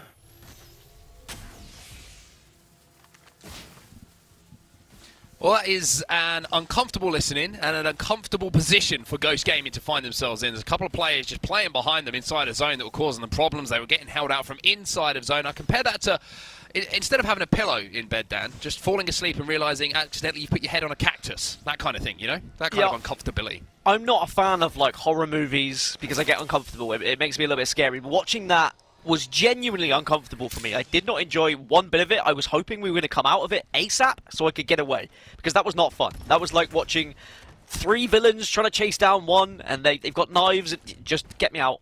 We avoid it. Ghost Gaming, they're still alive though, but now we can focus on someone else, thank God, as G2 are going to be making their way to the next circle. Quite a lot of teams haven't been able to get into that central circle. That's what you'll see from a lot of the teams that were a little bit further away from that circle pool. Rather than trying to just YOLO Valkyrie ult into it, they are trying to make a more slow and methodical approach about their way. Well, you can see where that circle's going to be pulling it. It's to the southern side of Barometer, as I was kind of expecting. Usually moves to the deep pocket, so to speak. Shout out to Hodzik, as always, for the TM there. But G2 trying to make a little bit of a push onto AP, who are trying to escape. Ronnie is alongside Asura. This is the team that were actually holding out Ghost Gaming a few moments ago. So quite a lot of a fight going on, actually, around this area, around Ship 4. And it looks like G2 don't fancy this. They've got the zone closing behind them, and it looks like they're going to try and make a Valkyrie in towards that southern side of Barometer. So this is a really big move for them. You can see other teams also trying to time that Valk ult as well, and G2 and Gent's got the responsibility to try and get them as close as physically possible, and it doesn't look like they're going to be able to maybe quite make it there, so a little bit of an abort, and there's a team inside of this building, Dan. Well, G2 are very good at fighting their way out of difficult situations. We saw that from the ambush in the previous game, and this is going to be another test on their 3v3 ability. They've been able to get into the building, so that's job 1 done now. They know Lazarus are above them, or they know A team is above them, but it's going to be a choice of do they take this fight, or do they just try and survive and bait Lazarus down to them? Well, the problem for G2 here is they use the bubble as well, so they can't bubble up the stairs and be aggressive. They have to kind of wait a little bit to make sure that bubble comes back to give them the opportunity. And here comes TSM in the background as well. So if a fight breaks out in this building, you can already see that Howe is sniffing at the opportunity to jump in for a third party. You can also see that Lazarus are ready for the fight. The Rampage is revved up. They've got the Mastiff in the hands of G7 Dank, who's trying to hold that staircase as well. You always want your Gibby with that arm shield doing exactly. And NRG are back in the game here. Look at this. Sweet has been revived, but they're not in a great spot at the moment. You can see that they're trying to hold a team out on edge here, but they do have to make their way towards zone in a few moments. Yeah, back into a similar spot they were in earlier before they were taken out, but by that time the circle has obviously moved. Nathan's being put under a lot of fire here, but thankfully there is plenty of obstacles to put in between him and that gunfire to battery up. But you are right, they are in an uncomfortable spot where they're not going to be in this circle. They know full well there's going to be plenty of teams ahead of them, so what they're trying to do is make up for that by getting some KP, by getting this team that is just on the edge of circle that is in an even more awkward position than they are. Well, let's see what NRG say in this fight, as actually the Valkyrie's going to take the fight away from them towards the heavens. But let's jump into a listening anyway and see what the next move is for NRG. Alright, broke off Kraber, I forgot.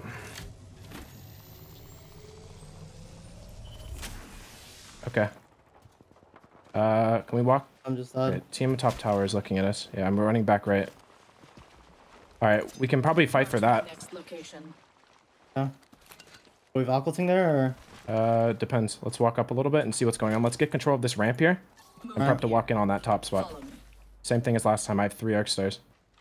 I have 2. Remember, the top barometer team is still in, so they could very easily just be shooting at us on this cross. Alright. I'm kind of like I'm not behind, but I'm not with you guys. Look right, they're in the middle. They're in the middle. Yeah. The Ash is all the way over here. There's a team here. The rat killed her. Nice. That might be them split holding maybe. I don't know. There's a team in there. Oh, that's a different Can we shoot Ash. that? Yeah, he's going to bubble him. That's fine. Come to me now. Come to me now. Hey, pop a bat. I'm healing on this wall here. Healing on this wall right here on me.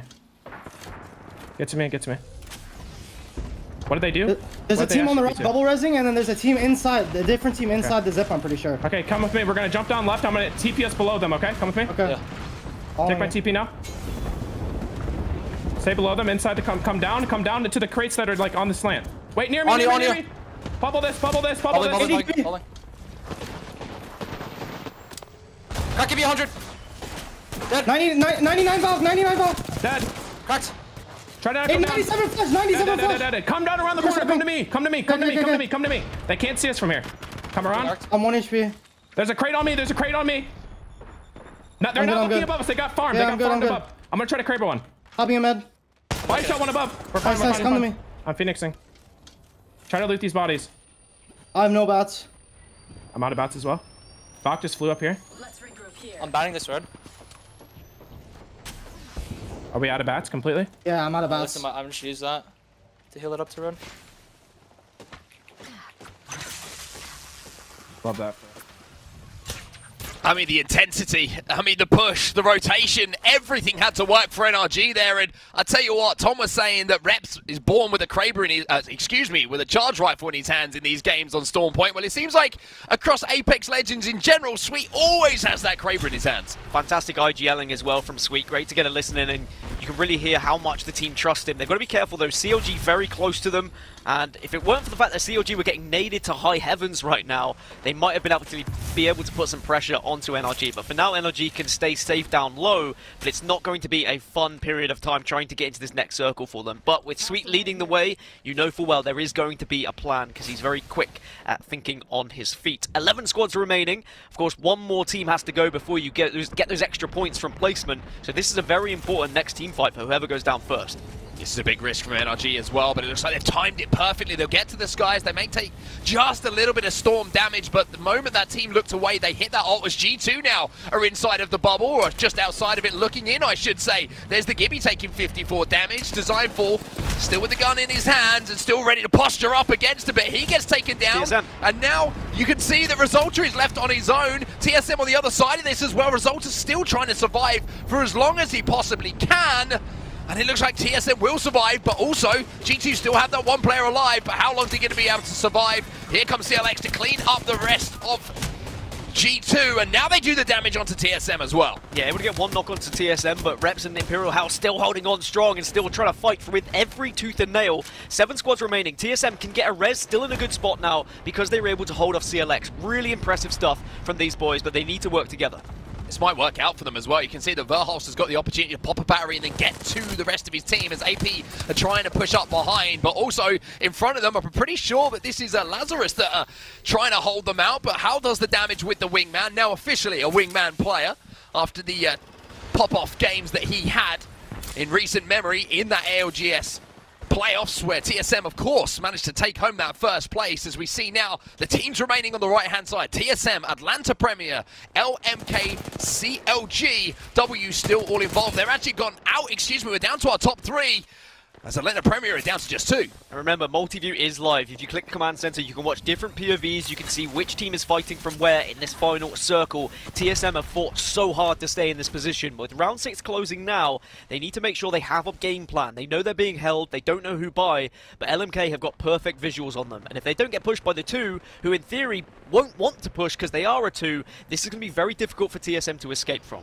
TSM are going to have to move as well because they have that zone closing behind them. AP are going to be watching their cross. TSM have got a really tough situation here to try and play. I don't know if they're going to decide to maybe try and ape Atlanta Premier, get the armor swaps, and then maybe look for that 3v3 fight. But Atlanta Premier are the problem here for TSM. They can just wait it out. As you said, they can let everything happen in front of them. Or maybe they're going to play upset and actually help out TSM here as they move forward. no team wants to be the first to engage, but if TSM spot the AP Aura 2, which it looks like they may do now, they might just go for that ape, as you say, but at the same time, they're reluctant to push. They know full well they are also being pressured by LMK. You have to time this perfectly, otherwise you will find yourself not just on the receiving end of fight, but maybe finishing in 3rd place. Valuable points at stake here. Well, Hal sends a frag to the heavens, prays that it lands and some big numbers pop up to maybe clear a little bit of space for them. LMK are the team who are holding TSM. Timmy's going to have to back up for now. He's got that R9 and the wingman in his hands.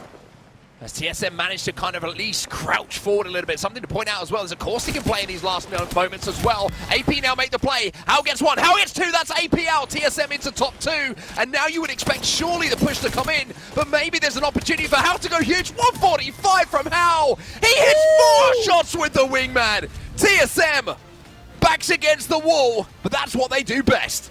Team Solo Mid doing what they do best, as you say. Fantastically played. If you watch that, you dissect it. They were so patient. They were also baiting, switching. They were trying to encourage teams to jump on them. They wanted that fight to come to them rather than them having to push a fight, because they knew full well if they exposed themselves to too many angles, there was just a crossfire at all times. So instead, they played the objects that were there and available to them, got as close as they could. Eventually, AP, I think, got a little bit worried about the position they found themselves in, so they felt like they had to dive on a team.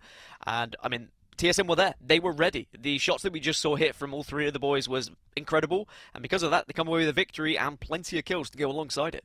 There's something poetic about an R99 in the hands of Imperial Hal. It's almost as if it's in the folklore of Apex Legends now, and it totals to a massive point total for TSM. Not only the 12 points for that first place, but 11 kills alongside it as well. We're impressed by the 30, and understandably, from CLG in our game number 1, but 23 points is nothing to be shunned at, Dan. That is a pop-off game from TSM. They'll be delighted with that one, and I know full well if you are watching the POV of Imperial Hal via his stream, I'm sure they are screaming to high heavens as well, because you should do. When you're in that environment and it's a 3v3v3 or a 3v3 versus 2 in that situation, it can so easily go wrong, and I've seen that so many times from TSM as well, historically through ALGS, just like a missed bubble or a poorly timed portal or anything, it's happened. But now it just seems like TSM are starting to get better and better as a 3. They know how to play around each other. They knew exactly what they wanted to do in that scenario as well, and it really was played to perfection. Eventually, it played out in the way that they wanted it to by AP pushing them, and because of the shots that they were able to hit, it was just amazing to watch. But some disappointing performances on the other side, of course, early eliminations for the teams who had that 50-50 exit in particular. They won it on this occasion against CLT Phoenix, but were not able to secure anything else because they were chased. But there's the damage, there's the kills, and it's TSM on top once more.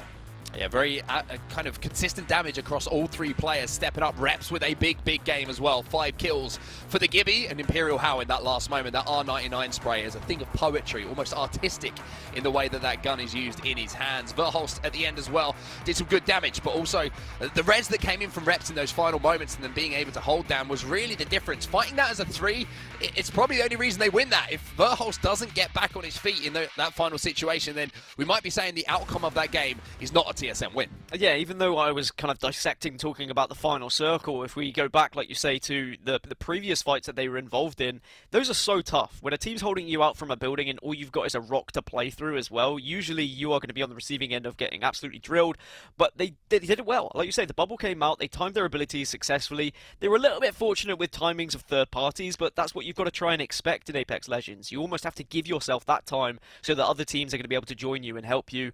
A great game from TSM, but they need to build from this now if they're going to catch up CLG. Well, let's see if they can build on it. We're going to go over to the scoreboards now to look at the total points that have been built up by the teams involved in our A versus B lobby today. And you can see that TSM have jumped up 5 places and are now breathing down the necks of CLG, who are on top with 39 points. But you can also see some decent points being put on the board all the way down here now, Dan. Yeah, some points building up for a lot of the consistent teams who are getting to that end game, who are picking up kills. They're definitely within touching distance of first place with still 4 games left to play. So there's no real rush about playing anything too differently. And remember, this is the last game coming up that is going to be on Storm Point as well. So your last chance to try and pick up points here before we go to what I would say is most teams' more comfortable World's Edge. But certainly there are some teams who are really struggling down at the bottom. I mean, just a few points is not great after 1 and 2. But if you can pick up yourself in Game 3, you do put yourself within the opportunity to catch that leading pack leading into 4, 5, and 6. They certainly do. Exet winning that battle at the start. At least gives them some points on the board. Unfortunately for Kenny, wasn't able to do too much after that. Survived for a bit, but I'm not sure if they actually managed to scrape any placement points or not. But we'll have to see if that fight will continue. Maybe one team will concede, but I'm not expecting it to, Dan. It's 1-1, I think, overall in that team fight. So when it's a 50-50, it's 1-1. You've got to at least get a lead, right, before you head over to the next map. You do not back down from that. No, you definitely take that fight once more, but I think what Exet would learn is they need to do it faster. You need to, I know it's easier said than done, right? Maybe you drop and you don't get the loot, you don't get what you'd like to achieve when you actually get off the drop spot, but at the same time, they were too long. The fight went on for a point where another team was able to come along and join the party, so just a little bit quicker in that 50-50. Well, TSM looking incredibly, incredibly strong after that game #1, and it's good to see that form continuing from the ALGS playoffs down. I think one thing that a lot of people were kind of hoping for was a return to form for TSM after what was a little bit of a quiet period by their own standards, but now one thing that we can, of course, say is that TSM are back. TSM are on top of it on game #2. We'll have to see if they can do it again in game #3, and we'll find out after this break. Evan, look left. Right. I'm batting. I have to bat. I have to bat. I have to bat. I took the close armor spot. There's a second one now. 90 on Valtor left. What's going there, Evan? Get around. Dead. I bugged. That's okay. 80 on Gib. 80 on Gib. Valk one. Valk dead. Let's go, boys. Good stuff, dude. Lenovo Legion. Gaming PCs that are stylish on the outside and savage on the inside. Lenovo Legion is the official PC and monitor of the Apex Legends Global Series.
Welcome back, everybody, to the North American ALGS split number 2.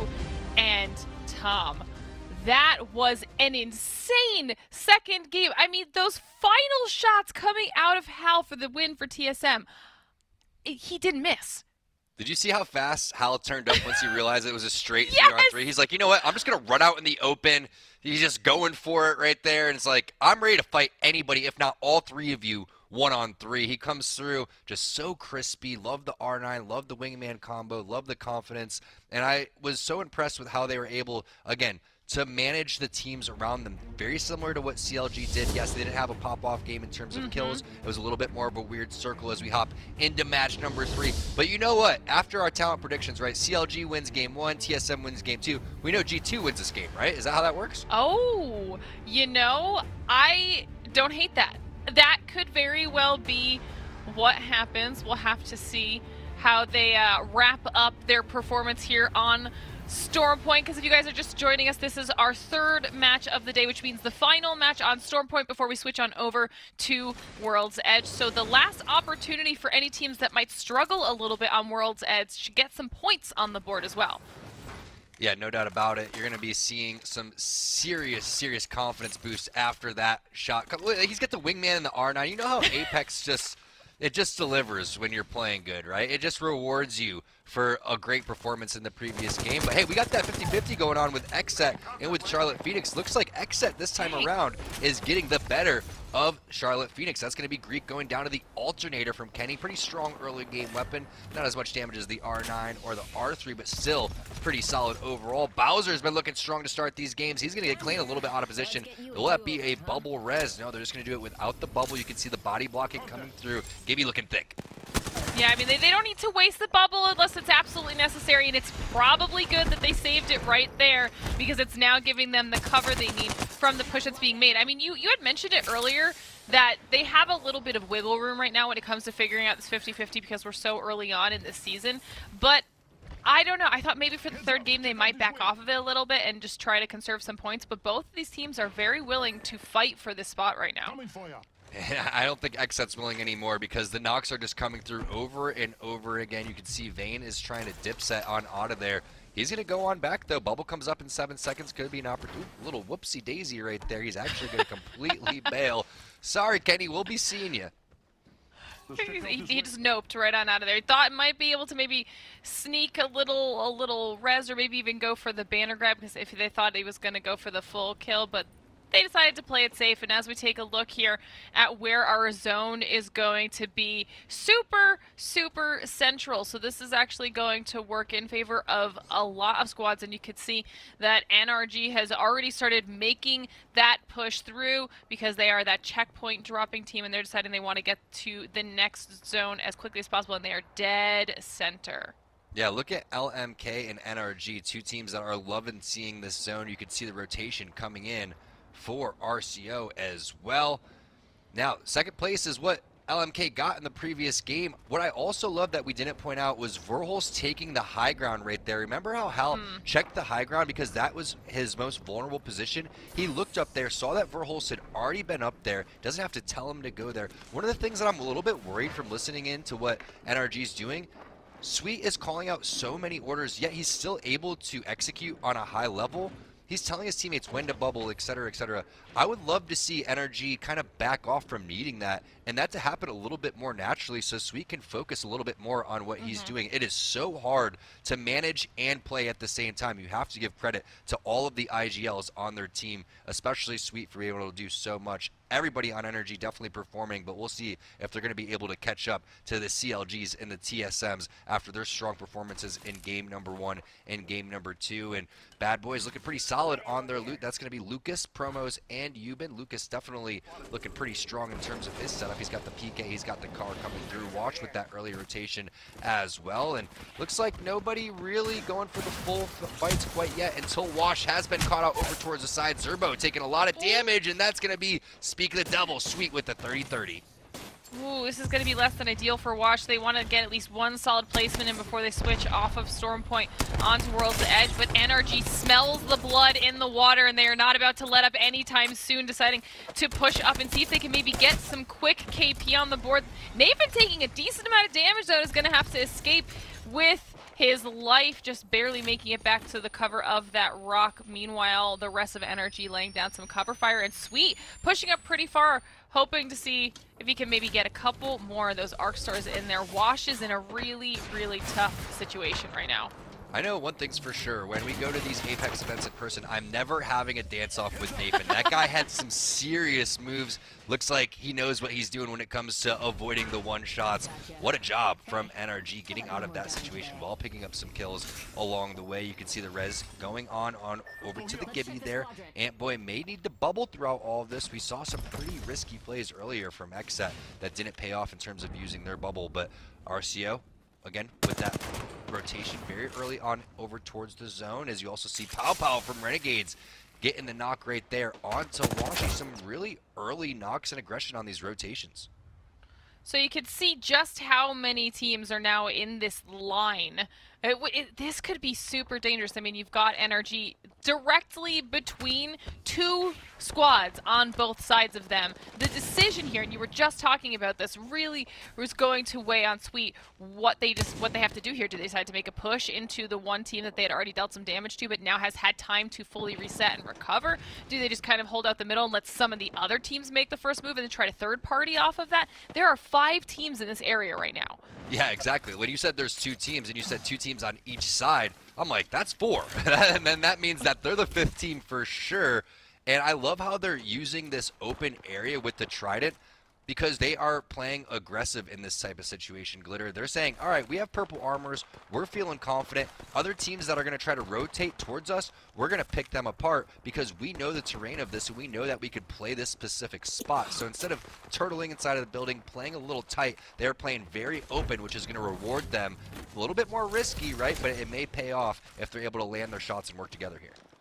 Yeah, but of all the teams that would probably be comfortable with that risk, NRG is definitely one of them. Even if they don't necessarily see the payoff in this particular game, they're a team that we've seen a lot of consistency out of from the last split, so that they know they can do well and we're early enough on to take those risks, because it shouldn't affect anything in the long term, as long as they can then kind of recoup throughout the next few weeks. So I'm interested to see how that plays out for NRG. I love seeing that aggression out of, especially this early on in the game, from a lot of these teams being willing to take those engagements. But now watching Renegades, Madness has been popping up in the kill feed a lot now back in the pro scene and landing some really solid shots there. Looks like Renegades are trying to hunt the squad down. Definitely one of the best combos that you could have. PK with the purple bolt. R301 with that 2x, only needs to really upgrade that mag, maybe grab a stock to help a little bit more with that control, and now he has it. Looking pretty solid in terms of the positioning as well. As we take a look at OXG, creeping and crawling. Kubski taking a look on over towards the side, and LOA found some action along the way. A team trying to make their way up the zipline. Great bubble by the enemy team though, and that little creepy crawly play almost paid off for OXG. OXG actually having a night and day performance right now from our last play days to today. I mean, last time they only were able to get 18 points overall, and they've got 16 so far in these 2 matches. So they have changed something, and it is working out well for them right now, as we also see those very solid shots with the wingman coming out of Kubski, doing some nice damage, leveling up those shields, keeping people zoned away from them, which is important right now. And they're actually set up very nicely. He's letting those wingman shots fly because he's playing Loba, right? Going to be able to put up that black market boutique, pick up as much ammo as possible, and we'll see if he pops that one down here fairly soon. You know what could be a grief too? Popping it down and getting the people that are crafting batteries down low. That could be a sneaky little play coming in for the Oxygen Gaming squad, but he's hitting through the smokes without a digi threat. Really impressive plays coming out from the Oxygen squad as we take a look at that next zone, continuing to pull on over towards the west side. So the teams that originally set up, they're not going to be griefed. They have done a great job of picking where this one's going to go, and now it's just a matter of time between all this loot is going to be going on over to Oxygen Gaming. You love to see it. Only 2 Lobas, I believe, in this lobby. I think we have 2 or 3 Bangalores. So again, a handful of different compositions coming through. We have a Bloodhound. Really exciting to see how each team is playing into their strengths. Speaking of Bangalore, Serial rocking that one. We've seen some pretty solid performances getting towards the end game, just not able to pick up all the kills that they would really hope for. So let's see if CLX is going to be able to get in good position here. Yeah, the one thing that's super beneficial, though, about Bangalore on this map is that, especially when we see those end zones where it feels like they're wide out in the open, if any of those Bangalore teams are able to make it to those final moments, then those smokes are going to provide some seriously helpful utility when it comes to at least trying to create a little bit of safe space in an area that might have a little bit less cover for the squads to use. Skyward Dive coming in for Renegade. Saucer is going to call that one. We'll see where they elect to go overall. Going on over towards the crevice in between these mountains, and also not picking up any ticks on the players over towards the zone either, so they're going to just sneak all the way around. Really nice rotation coming through. No one's going to be expecting them coming from this side of the map, and it could end up paying off for them as they are just going to quickly heal up, make sure that they are 100% healthy before they go and make their next move. Zone number 1 and zone number 2 obviously not going to do too much damage, so they're not going to be forced out of their position quite yet if they can't find one, but they will be able to sneak up on enemy teams that are not paying attention or watching their back. Back on board with CLX. They are checking their back, they're checking the double doors, feeling like somebody could be creeping up on them. Yeah, I mean, they're in a spot where they've got a lot of angles that they need to pay attention to, right? So we're going to see them being maybe a little bit paranoid, trying to make sure that they've got their doors covered, nobody's dropping in on them. They're going to utilize the spiders to their advantage while they're here. They might as well get a little bit extra loot and have it at least laying on there on the ground if they need any of it. And for now, be in a pretty solid spot, using the smokes to try and help on their rotation out of there, taking a lot of damage, Serial is, for that push. Hopefully he'll be able to... No, he's not even able to get the bat off. Now they're going to have to protect while the res goes down, and they know that whoever is shooting at them right now, it's Verhulst. TSM is making the push into CLX, and if we know TSM, they're going to try to clean this up as quickly as possible. Yeah, TSM loves to play aggressive, but whenever you're inside of that little area over there in the cave, get straight up arachnophobia vibes, and I don't blame them for bouncing out. Those spiders are scary, man. Not as scary as TSM, though. As you see, the rotation is coming through. That's going to be the phase breach coming in for Cruisin', and I like that play, getting a little bit more safe. But you can see right now, Glitter, they're just kind of dancing around the edge of the zone. They haven't found a spot that they can call their safe haven quite yet, and it's all about finding the path of least resistance here. So that's why you got to make your rotations and make them at the right time. Again, remember, round number 2, not going to do that much damage. They also have a crafter on over towards the side, and it looks like that's what they're going for. Crafting materials back on over to more loot. I like this idea. Make sure that you, again, just take your time here. You do not want to risk it. You don't want to make any dumb plays. Just make sure that everything's calculated. Yeah, a little bit too spooky for them. Once they started getting those knocks from TSM, they decided to play it safe and smart. I think it's going to work out to their advantage here, give everybody an opportunity to potentially find a better angle into the zone once they have those last little bits of loot that they think are going to help them. CLG, we've talked about not only how well they've been doing, but the high ground, how important it is. CLG setting themselves up nicely here on these rocks with some vantage points down on the squads below, knowing exactly where a lot of those teams are and just biding their time right now. Taking a look at the player versus player in your screen right there, you can see Vatro and Hal. Tough to be compared to Hal, who's been one of the best players in Apex in quite some time, but you know what? Vatro definitely making a name for themselves today. Main legend is going to be Crypto, but you can see rocking the Gibby today, 39 points, and hey, 30 points in game number 1. Absolutely amazing. Tied for the record so far in Split 2. 9 points really isn't that bad. You know, you would kind of take, if you had a bad game, 9 points you would want to be like your low game or your mid game. That's not that bad.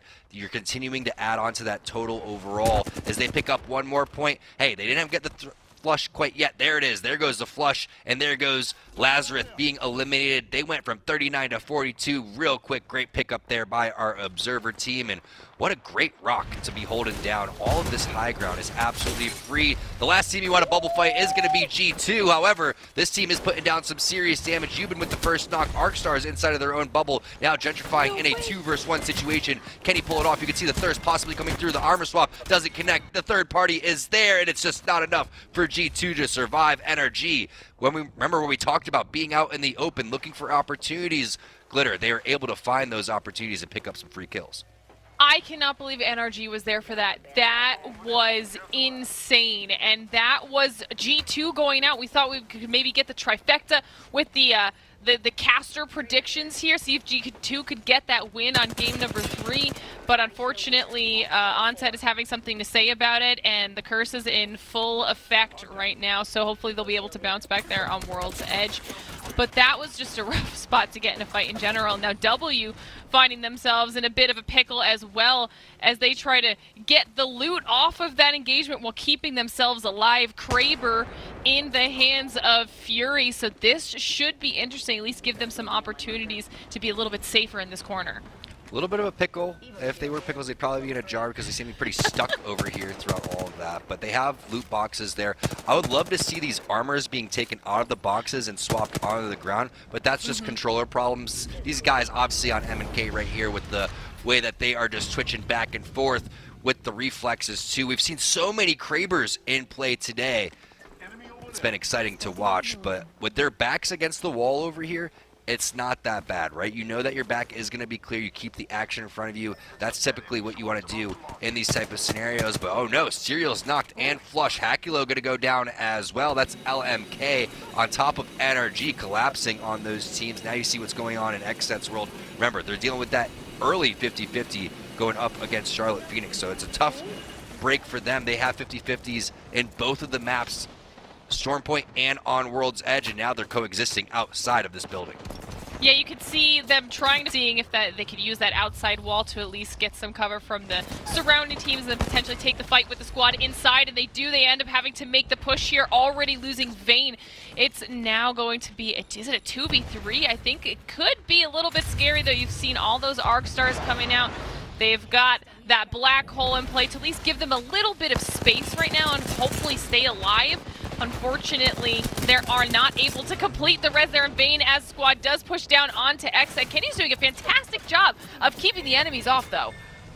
You know, while this fight is going down, oh, I don't know if there's going to be an opportunity. They may end up getting collapsed on over towards the side. You can see XSET desperately trying to get this armor swap. They are caught in between two teams. Glitter, this is so difficult. You can see the horizon is there. You can see the great shots coming in from Kenny. Is it going to be enough, though? You have another player on the outside of the building making their way over towards the bottom. That's going to be CLG as well. XSET caught in between two really solid teams and some amazing shots from Mamba, but then a fourth team coming up from the high ground, too. Unfortunately, XSET going to go out in 13th place. I saw the Ash outside, and I did not realize that it was CLG deciding that they wanted to see if they could maybe get in on this fight. I'm surprised that they went for that push, and they probably did it just a few seconds too slowly, or backed off maybe just a little bit too early, because now we have your favorite player, the entire squad, honestly, inside, safe and healed up with all of this extra loot that's now been gifted to them by XSET. So the fact that CLG wasn't able to capitalize off of that, and they ended up losing a player for it, might not have been the best push for them. Interesting situation here as Nano's getting the res from Batro. Let's hop into a quick listen with the Game 1 winner, CLG. We need to keep bullying him. They're nading, they're nading. I'm safe on me. Alright. Taking a med kit. Keep bullying him out. Keep bullying him out. I don't even. We have to keep bullying him. We have to go this way. We have to go this way. This is in. I know. I'm gonna Ash TP for it. Hold on. Look, right here. I'm gonna get grief. I'm gonna do it right now. Do it. No bubble. Okay. I'm dead. Oh, you need GBL these guys. Yeah, I did. What's your bubble? What's your bubble? Bubbled. Nice. Resing. I don't have a bat. I need a bat. Here. I dropped it. We need to look for this team. They're gonna push up. There's a team to our left too. They're on our height. Hey, look. Yeah, above you. Flash on Ash. Shit on the Gibby. I'm dead, dude. Oh my god, bro. That was how. Wow. That was a really, really rough fight, Tom. That was tough. I mean, you saw the calm, cool, and collectiveness coming in from CLG. They were just pinched from so many different areas. TSM coming in with that late rotation, coming in from behind, taking the God spot as well. Look at this rock that is completely in. Great timing there for TSM. Unfortunate for CLG that they were pushed out of that position so early. But again, you heard the timing of the bubble. You heard everything in terms of the checklist of what they wanted to do. I like where CLG's head was at. It was just such a tough situation with so many good teams in such little space. Ooh, looks like Ghost Gaming is trying to get in on all the action. So many arc stars coming out of 6, and the shield cracks are the result of that. This was a fantastic push for Ghost. Fury, Phony, and Scissors all going down to Ghost right now. And in the meantime, we've got TSM up there, NRG in the middle of a battle themselves. Everyone is collapsing on each other, trying to capitalize on all of these fights. Sweet just ran in with the Mastiff like it was a javelin. Oh my God. Or whatever that, a joust, he's jousting with the Mastiff right there. Hal actually going down. That's going to be multiple players now pushing onto TSM. Reps is down as well. That's going to be AP, Atlanta Premier, with the knocks. Now looking for Verholst, the last player alive. We've seen this from Verholst multiple times, trying to rat it out in game number 1. This time, not looking nearly as good as it was in that previous one, but now the medkit's not in hand. It's going to have to be a slow heal for the syringes. Impulse, the last player alive on Ghost Gaming, going for the thirst. Is he picking up some loot along the way? I'm not quite sure how TSM gets pushed out of this position. Meanwhile, NRG, they've been sitting in the open the entire game, and they're still looking healthy, Glitter. I don't even... obviously, we haven't been following them all the time, so I'm not sure exactly how this transpired, but they have been untouched in the open, like you're saying. Insane shots coming out of Sweet there. Definitely able to zone off whoever is left around them right now. He's going to continue this push and get the quick and easy kill. Make sure they get a few more points on the board for NRG. 3 squads left. TSM should be one of them. We've got NRG on high right now with the Kraber in the hands of Sweet. NRG has fantastic positioning right now. TSM is out now. NRG looking to collapse onto AP. You can see all 3 players pushing on over towards the rock. They've been heating up as this has been going on. They started off a little slow in game number 1, heated up in game number 2, and we did a listen with them. Now here in game number 3, they are looking like a dominant force. Sweet with the Kraber. Everybody getting on top and laying down fire. Impulsive Dream gets eliminated. Now it's just a straight up 3-on-3 with Atlanta Premier. Can NRG take this one with the amount of kills they have? That would be an absolutely phenomenal game. This is huge for Atlanta Premier as well. 3rd place finished in the last game. Now top 2 situation up against NRG, one of the monsters in this lobby. And the Mastiff shots might be too much for Atlanta Premier to handle. Nathan is unrelenting with these shotgun shots as they're able to just take out Crook. And now NRG is in an easy position on the top of the rock to get the win here in game number 3 on Storm Point. Great game from NRG. They played it risky. They sat out in the open a majority of the game, and they picked up a ton of kills to boot. I can't wait to see where that's going to put them on that overall leaderboard, because they were popping off in the kill feed right from the rip, picking up so many free kills and then earning so many kills along the way. What a job, what confidence again coming in that final fight. You saw Atlanta Premier just running for it. It was like they're running, you know, for their life, which they literally were, and they were just being hunted and hunted down. Massive shots connecting, the R301 shots, the Kraber shots, Sweet with the IGLing. Wow, our top 3 teams are going to be looking very close after that 29-point performance. Dang, I mean, NRG wanted to try and tie that CLG win for the day. So close. Another insanely strong performance for our top finishing squad there. NRG doing it the way that we knew they could. But Atlanta Premier, Ghost Gaming, OXG, these are all teams that you had said at the beginning of the day that we wanted to see maybe a little bit of a resurgence out of. All those teams that were on the right side when we were looking at that group matchup, and they're doing just that. They really are, and they're picking up, you know, little bits and pieces of points, but it's really hard to keep up when NRG is dropping a 29-point bomb on top of your dome piece right there. And when you see TSM in 7th place, they played great. They got over towards that high ground. They picked up the God spot. Again, just showing how tight this lobby is. No mistakes can really be made, and sometimes you're not even really making any major mistakes. It's just how competitive the lobby actually gets as we take a look at the rest of the teams and where they're filling out. Yes, the onset curse is real. G2 in 17th place right there. Tough break between XSET and the 50-50 that's happening between Charlotte Phoenix. They go out respectively in 16th and 13th. We'll have to see what happens on the next 3 games on World's Edge as we switch on over. But what a great start here to day number 3 on Stormpoint. I mean, this might be slowly becoming my favorite map to watch this on, because we're getting so many insane finishes here on Stormpoint right now from these squads that it's insanely entertaining. And look at the damage on Sweet Tom.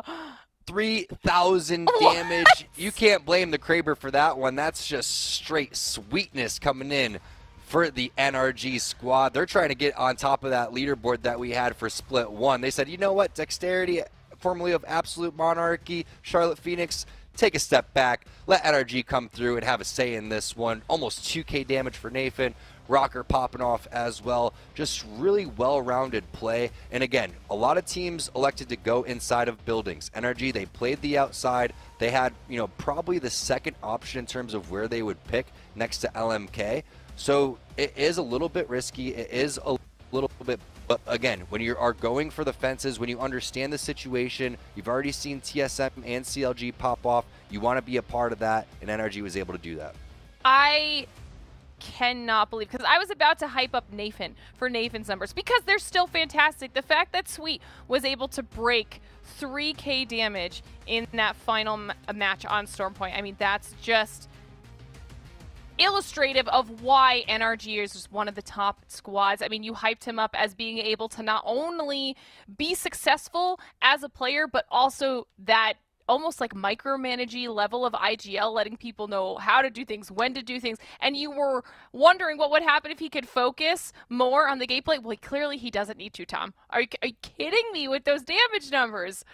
I know who's excited about that one. That's going to be Kate. Let's bring Kate back into the action because she loves double digits. Kate, how you feeling after watching NRG perform like that? Oh, you are not wrong. Do I enjoy double digits? But you know something else I enjoy is talking strategy and talking about and breaking down our first 3 games, because I think there are so many incredible themes that came out of that. But one that I want to harp on as we take a look at some of these highlights are our team comps. Is there a coincidence that Ash, Valk, and Gibby have been the team comps in all 3 of our winning teams for matches 1 through 3? T-Squared, I gotta ask, it feels like something, TSM's done it before, we've seen other teams do it, changing up those team comps depending on the map, and it seems to be doing a great service to some of those teams. At what point do you start to consider those teams that are fielding a Bloodhound, a Bangalore, a Loba, all incredible legends, but at what point do you start to think, you know, maybe there is something to this team comp that continues to come out on top game after game on Stormpoint? Yeah, I mean, that's a great observation, Kate, and it's basically a double rotation composition that they're going to be rocking. So when we talk about the high ground differences that are coming through on a map like Stormpoint, that's why Ash is so valuable. It used to be Pathfinder in terms of laying down those zip lines. Pathfinder's seen a lot of nerfs, and we've seen a lot of changes in terms of other legends coming into fruition, and that's going to be Ash coming through. And again, Gibby and Valkyrie are almost staples in terms of the current meta. It's all about what you want that third legend to be. You're going to see Hal switch on over to Wraith coming in for World's Edge, and it just completely makes sense because he's played World's Edge for quite some time, and he's completely comfortable with these Wraith portals coming through and the third parties that are going to happen when it comes to World's Edge. And speaking of Hal, game number 2, just complete confidence, complete pop-off here, Glitter, and the way they were able to manhandle these final circles. I know, I was getting my matches with TSM and Rocks mixed up in that last game because this final moment for Hal, these shots, I mean, we heard Dan and Mark talking about it. He didn't miss. And this is what we were expecting out of TSM. They had an incredibly strong first weekend worth of games, and just as soon as they knew that they had an even slight edge, like you had said earlier, Tom, it was like that final stage, that extra level in Hal was finally turned on, and they just completely melted them.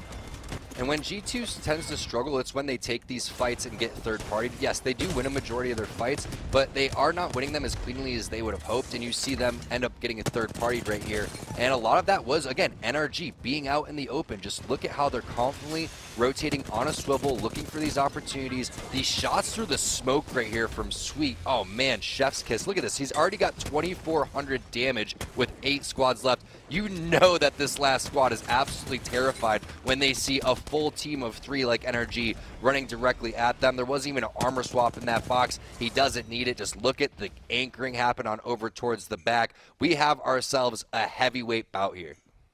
Yes, we've got a lot of heavyweights. This is one of the reasons why this lobby is, in Tom's words, scary, scary, scary. Let's take a look at what the leaderboards have translated to in terms of scary math right here, right now. Oh, look at that, gang. Boy, what a lovely little moment that is for CLG up at number 1. However, I do have to say, I got to say this, Glitter, NRG popping off with 8 different points that has gotten them now to 2. 1, 2, 3. It is hard to be this close here at the end of game number 3. See, and what's even crazier, though, is that now we're done on Storm Point, right? So looking at these top 3 teams, which were all of our predictions, which were the teams to watch, to keep our eyes on. I mean, we're going into World's Edge now. And we saw last weekend that CLG performed a little bit better on Storm Point than they did on World's Edge, and we saw TSM really start to pick it up going into World's Edge. Same thing for NRG. They had a better performance in World's Edge than they did in Storm Point. So if all of these squads are doing well in Storm Point, World's Edge is going to be what completely shakes things up now. Absolutely. And Tom, as we take a look here, I gotta say, we'll talk about drops here in a second, but XSET, and I see Charlotte Phoenix, they are in the second page of this leaderboard, and it's something I do have to know, what is sort of the virtue of that 50-50 strat? Because it feels like it's not working out for either of them. Well, another 50-50 that's been taking place for months now. There's been some Twitter beef over it, which I love because that is it's a medium, perfect, medium, rare beef going on between XSET and CLG. And with CLG being at the top of the leaderboard and us switching on over to World's Edge, that 50-50 has been happening over towards the Harvester side. But I also want to talk about other teams like Oxygen, Atlanta Premier, teams that were below that top 3 that I don't think we get a chance to talk about enough or shed enough light on these guys because of the fact that they are a little bit overshadowed by the teams that have won tournaments. But if they can continue to play consistent, if they continue to, earn that on the leaderboard, there's going to be a lot more highlights from them. There's going to be a lot more of us talking about them because they are very talented. They're just waiting for their opportunity to pop off. But I want to see that continue on World's Edge. And one of those teams get a dub to make this not a 3-team race. But again, with 3 games remaining, still mathematically, everybody is in this. They are indeed. Let's take a look at where they're in it in terms of dropping, because as we know, that is can be absolutely the egg, the goose that lays the golden egg. Is that a thing? Either way. Glitter, talk to me a little bit about what we're seeing here, because we've seen zones come down sort of, as I call it, the Midwest, sort of near Mill. We've seen the Southern zone. It seems to really be favoring, the LMKs, the NRGs, the CLGs of the world, and yet here we are seeing people like TSM come out on top. They are also in the South, I should say.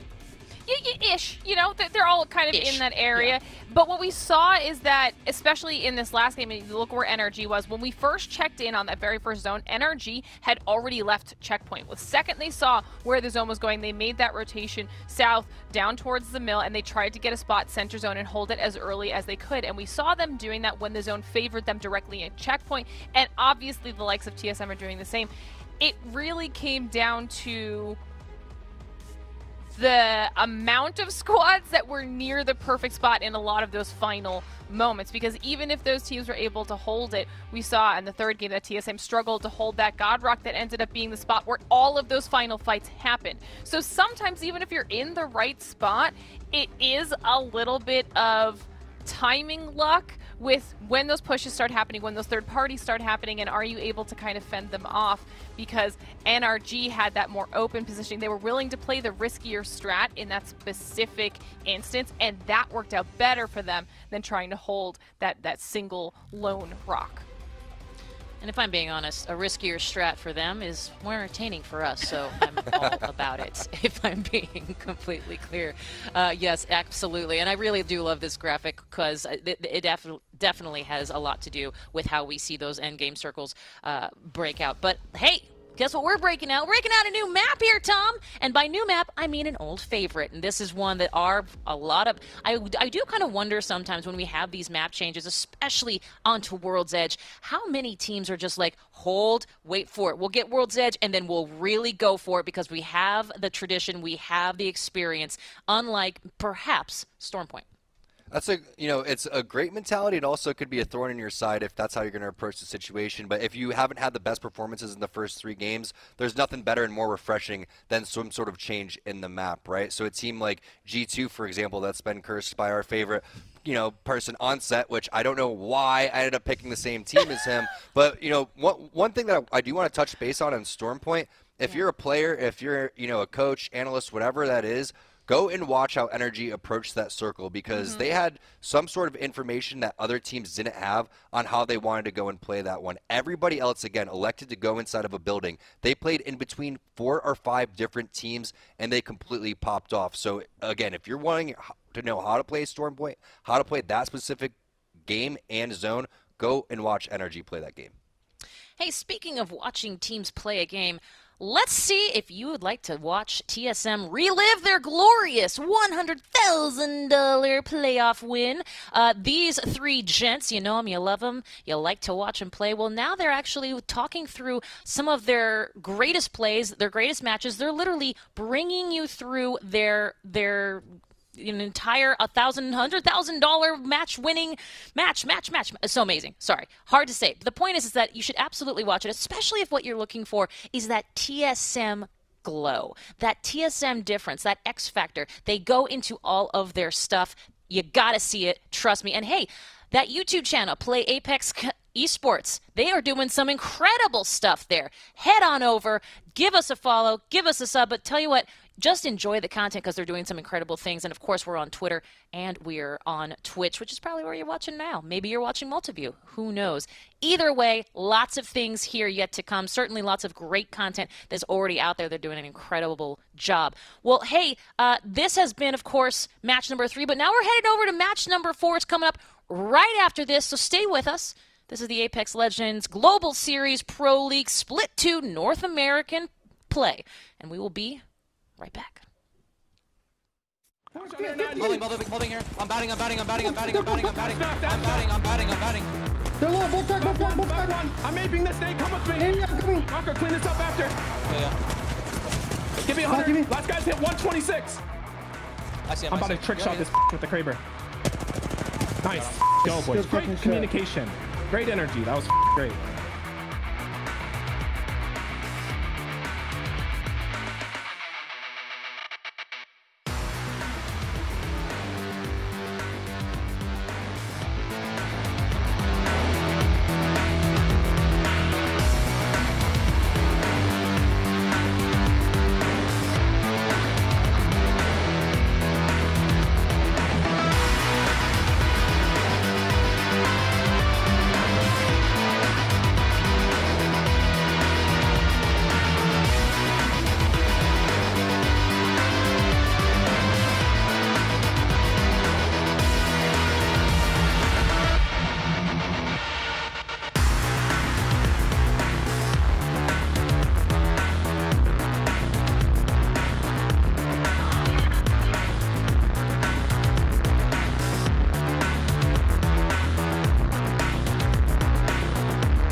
Welcome back once again, everybody, to the ALGS Pro League. It's North America, and of course, it's Split 2 that is continuing. Some big names performing today, Dan, all of them with 3 little letters as the acronyms. Game 1, CLG, Game 2, TSM, and then a return to form, NRG. Now, I want to say I got some heat on Reddit after picking NRG in week number 1, and understandably so, because of their performance. They didn't look particularly good, but you can see why I picked them. They're still NRG, Dan, and they can still pop off as we head over to match 4, and we head over to a familiar favourite. It's like coming home to a comfy, warm, well-made bed. We're heading over to World's Edge, and maybe a chance for NRG to keep that kind of form running.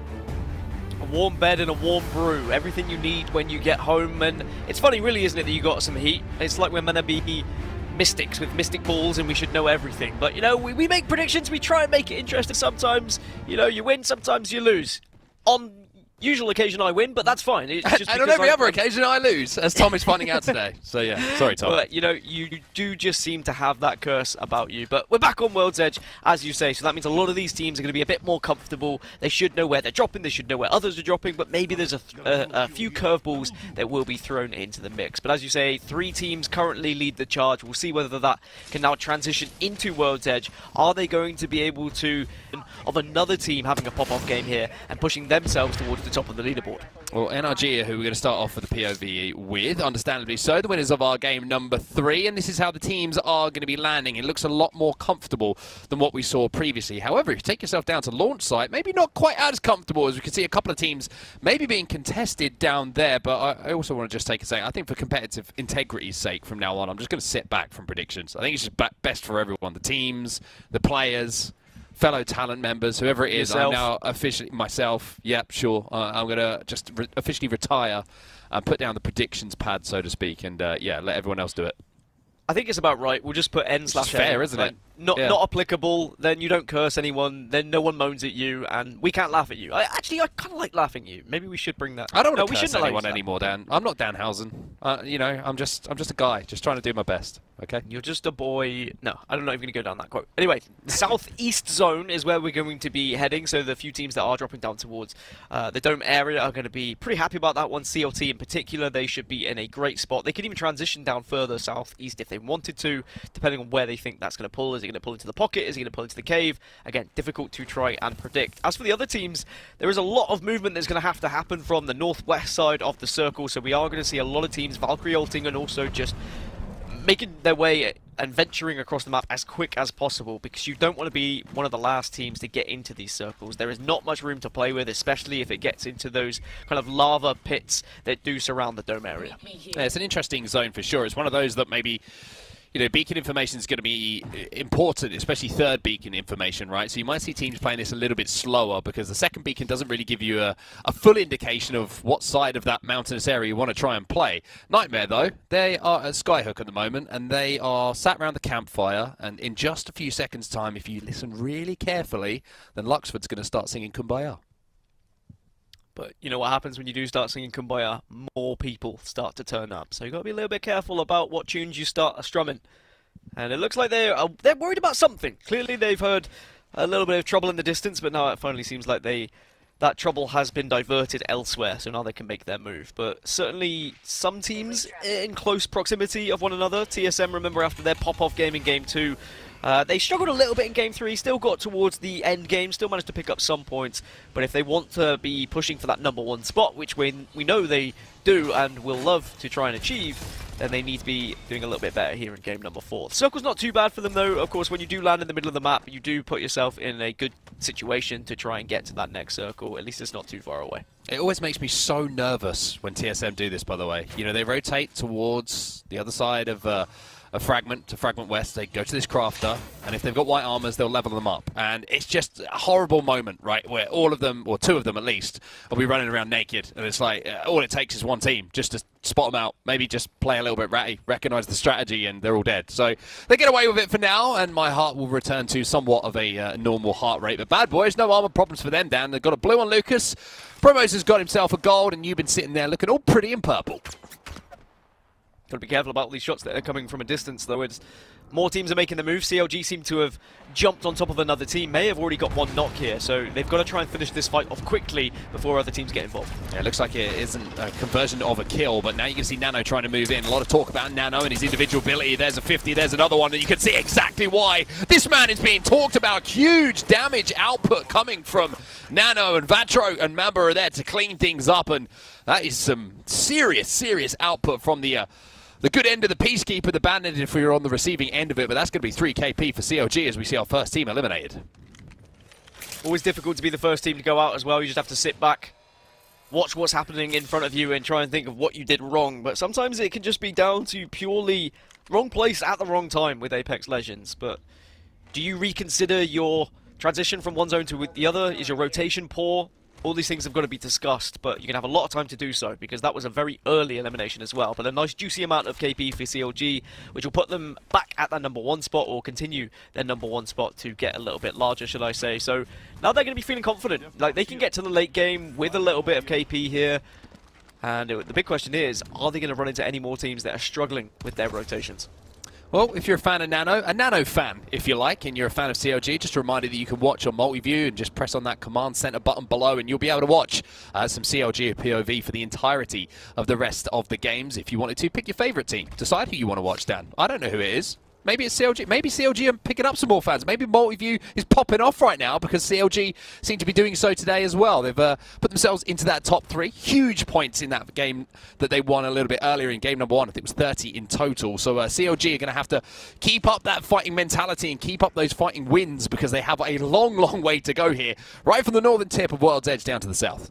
And if you do have a favourite team, make sure to let Onset know so that he doesn't predict them next week. It doesn't matter anymore. I'm retired. Let me know. To make predictions, you have to curse someone. That's the rule. Nope. Atlanta Premier in a little bit of trouble as well. Several teams actually at the moment with their rotations are just being peppered by those who have the height advantage, that have positioned themselves to try and hold out those.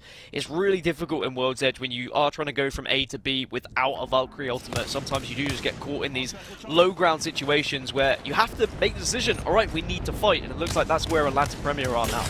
Well, Crook is shooting through the cracks and he's hitting some bodies here. The Gibby bubble going to be forced. Crook trying to move up and maybe isolate this Gibraltar. Poor Gibraltar. Poor Gibraltar. No, he gets the bow off! Maybe not so poor. Maybe he's going to be able to come out of things on the receiving, on the winning end of it. But no, Crook is just going huge inside of this bubble. 2 big, massive shots from him. Managed to take down the Gibby, but he's going to have to do some more work here as it looks like he's taking damage here. Pathfinder, the team on the other side of this, and Dracefax is trying to survive, but not going to be able to. But here come NRG, the uninvited guest, the third party, here to ruin everything for everyone.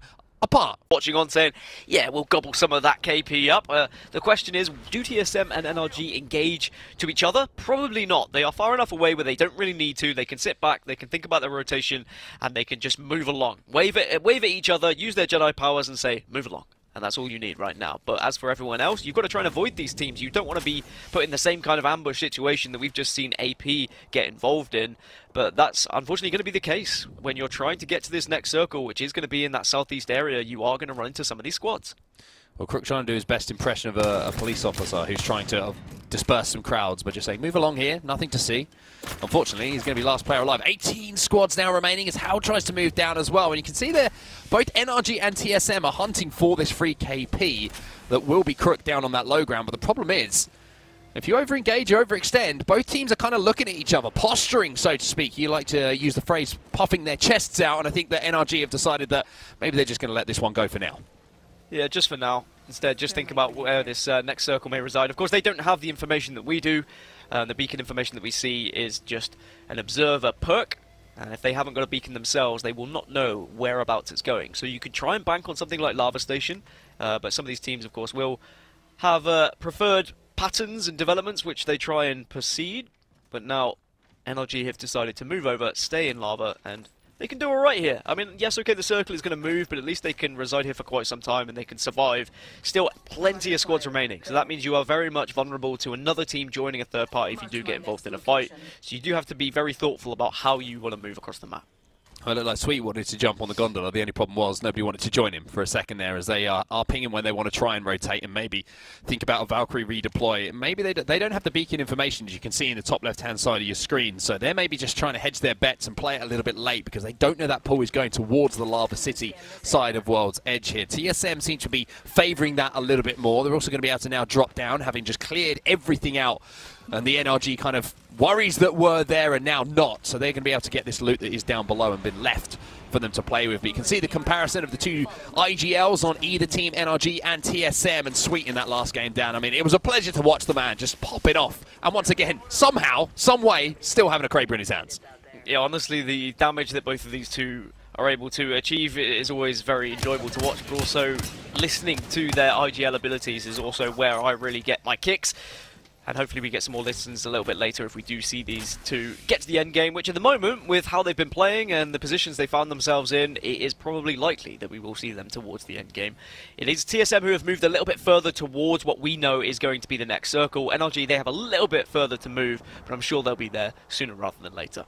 You can see that TSM now have the information and maybe just looking to see if they can take a floor of this building, but I'm pretty sure that it's going to be pretty heavily occupied at this point. So maybe they're just going to play the dome, just try and wait it out. All the teams that will be inside, of course, of those buildings inside Lava City are going to coexist. And if there is a ring pull away, so to speak, they'll all have to leave, and TSM might be in a pretty good position. But Nightmare, once again, I mean, they're making their way towards the zone, Dan, but it is slow. There's a lot of trepidation in the way they're moving. Maybe just more likely trying to give away no audio cues for any teams who are in the vicinity. So they're playing this one nice and slow. Aim God, wingman in his hands. I mean, you expect big things. Yeah, but only 3 points at the moment for Nightmare. They've not been able to really find any success. It does seem like there are some teams who are struggling a little bit more than others when we look at these groups, and I mean, it's tough when you're in a lobby with the likes of TSM, the likes of NRG, seasoned veterans who have performed so well historically throughout ALGS. But a lot to learn, of course, and maybe as the season goes on and it develops, some of these teams who are at the lower end of the leaderboard might learn a lot and start to perform a little bit better as we get through things. Bad Boys only on 9 points as well, despite their involvement in some of the engagements on Storm Point. We'll see how they do here on World's Edge. Well, we're going to jump into a listen-in with Nightmare here as they take to the skies with their Valkyrie redeploy. We'll have to see how they land, but they're already coming under danger. Let's see what the comms are like. I've got Heady. I'm breaking off. Yeah, break off, break off. Land right here, land right here. Oh. We don't need a bubble. I'm staying in the corner. Someone watch this. Back, yeah. We're in right here. We can just stay here. I think we want to start taking space, though. We don't want to give anybody this. Yeah, I'll play over there on the left. Now. I have 2 bats left. I'm playing the balloon right now. I'm just trying to scout. Is there a team over here? Yeah, there is. There's a team trying to rotate us. They're trying to wrap right here. I'm looking.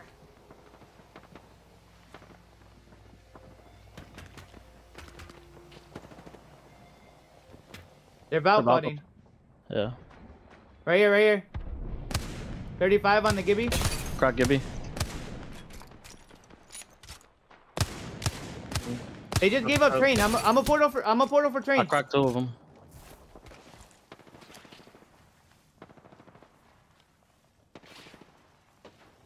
Is it safe? I'm scouting. No, I'm scouting. Give me a second. I only have 1 bat. Yeah, I can drop you one. There's people in here, but they don't know we're here. Here we come. We got one. Take fort. Okay. They're bubble resing right now. Try to put pressure on it. I can't. They're nading it. He naded himself, though. He naded himself. I got a nade in their bub. I cracked one. Crack Loba. And he's resetting. We should try to look to kill this. Blue on Gib. Loba cracked. I'm batting. Give me a second. Just hold. They're dying. Just hold. They died. They all died. Hold second. Right where we're at. Hold. Low ball right here. Yep, low ball. Grab it if you can. Is there a purple? I mean, you call yourself Aim God, Dan, and you expect big things. And we've just seen him beaming people through the skies with the wing. An opportunity and a little bit of space to play from on that train station side here of Lava City. And now you're going to see LMK somehow managing to find themselves in a spot as well after the redeploy to get inside of one of these Lava City buildings. But we also saw from the information that we have on the Observer POV that we're actually going to be pulling a little bit to the southern side of Lava City. All those teams are going to have to leave at one point, which means that NRG, who are approaching maybe, or looking to approach from the north, I was going to say, could be good, but abort, as you say. Air traffic control making the wrong call.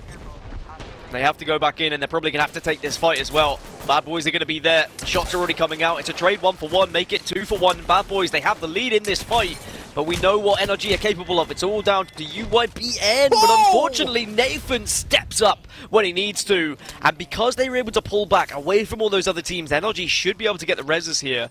Still alive. A good decision to come back, but also a very risky one, which they're able to achieve success. Yeah, I'm saying that's a plan A, B, C, D were all out of commission there for NRG, and they had to decide, well, we've got to just take a fight when we land and see what happens. Luckily, they managed to clutch up and win that fight, but now they have a really, really tough rotation towards the northern side. They don't have that Valkyrie redeploy to use. They can't use a Skyward Dive unless there's a couple of ult excels in the backpacks of the players to get that back into commission. But for now, you can see as we move towards the dome, this is the southern side, excuse me, of where the circle might be going. G2 in a pretty good spot. I've cursed them so far today, but maybe this is a game where they can start that comeback. Just to quickly go back to Aim God and Nightmare, by the way, what made me laugh in that listening was that he had those crazy shots for the players soaring through the sky, and he was just casually like, yeah, I cracked 2 of them. And it's just like, I mean, they're insane, the shots he's able to pop off, but he still was just, he knew he was going to get those shots. He knew he was going to be able to hit them. But then when they got into the fights, Nightmare, they were so hectic with their comms as well. You can tell they were enjoying every moment of it. Sometimes those comms do get very hectic when you are having fun, but 16 teams remaining. NRG still alive as we saw, but now with only 8 seconds left, they have to try and make a move either all the way around or through this tunnel, and it looks like either way there's going to be problems. Well, they do have the Skyward Dive, but just noticed there it had come back, so they have the opportunity to hit the Valkyrie deploy, but they've also got to keep Rocker alive here, who is taking a huge amount of damage. Now with that zone closing, they're going to have to use it as quickly as possible. They should have the meds, at least, or the health, I should say, to survive, but maybe Rocker's not going to make it. Rocker just about survives, and now it looks like the call is to land on height. There's already a team up there. NRG, I mean, they really are struggling to find any kind of safe haven, but the call is made, and they find somewhere to play. So NRG, even though they've been dealt some horrible cards so far in this round number 4, have found somewhere to survive for now. Absolute mayhem happening at the moment as well. Scary. Trying their best to try and stay alive, utilizing grenades to do as much damage as possible, but it is just unfortunately so much damage raining through from all the other teams around them. Every team at the moment that's trying to get into this circle is being griefed by all the teams residing in those buildings. XZ also holding out a team and managed to eliminate W. NRG have managed to put themselves down in a position where they can take fights as well. Yeah, they're trying to clean up some KP here. There's one player left alive in this truck, and here comes the NRG Swarm. I mean, that player is not long for this world, unfortunately. Sweet taking some damage, but will survive. The caustic gas will also clear, and now the push comes down from height, and I think that's XZ trying to get involved as well. Something to note as well, in the kill feed, notice that G2 had lost a player down to a frag grenade, so G2 down to 2.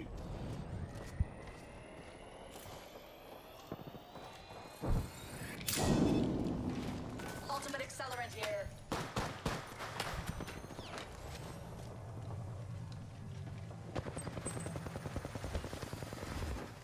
Enemy in the distance.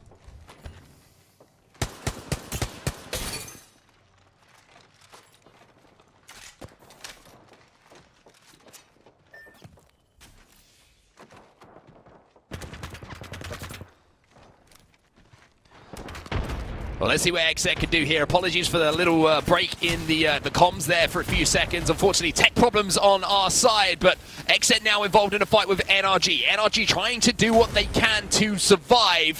Sweet's going to be trying to push back in, though. Sweet now putting that portal down to get his team out of dodge, and NRG, I mentioned they were in horrible position for so much of this game, now have a priority position, and they also have Sweet popping off, but now the exchanges come in. Nathan and Rocker will be there to clean up, and they should be able to get a comfortable res. So NRG, I don't know how they're surviving, but they are surviving. They've won multiple fights, and maybe it's the confidence that's just come back after that win in the last game. which is keeping the momentum forward. Hopefully Gaskin will be rejoining me in a few moments' time, but in the meantime, I'm going to try and talk you through what will be a hectic end game. Dan, I can see that you're back. RCO Esports, they're inside of a bubble, and they're taking some damage as well. I mean, that game was so hectic, it crashed everything on my computer, but we're back. NRG involved in a fight, 6 squads remaining, and Nathan continues to pop right off. That's what you need to see from these NRG boys. They have been through everything. They've been through the wars right now, but they're still alive. They're still alive, and Nathan, if I was not mistaken, has 9 kills, but another team that's still alive and looking for their second win in this lobby is TSM. Imperial Hal hitting some big sprays with that R301, as Sweet is going to swing out and maybe take advantage of that. More kills going down here for NRG as well, as we're now down to 3. Nice shots coming out again as things start to slow a little bit. People are trying to realize who is where with these final 3 squads. Again, it's one of those situations. Nathan has 11 kills. He's got 11. Yes, he has.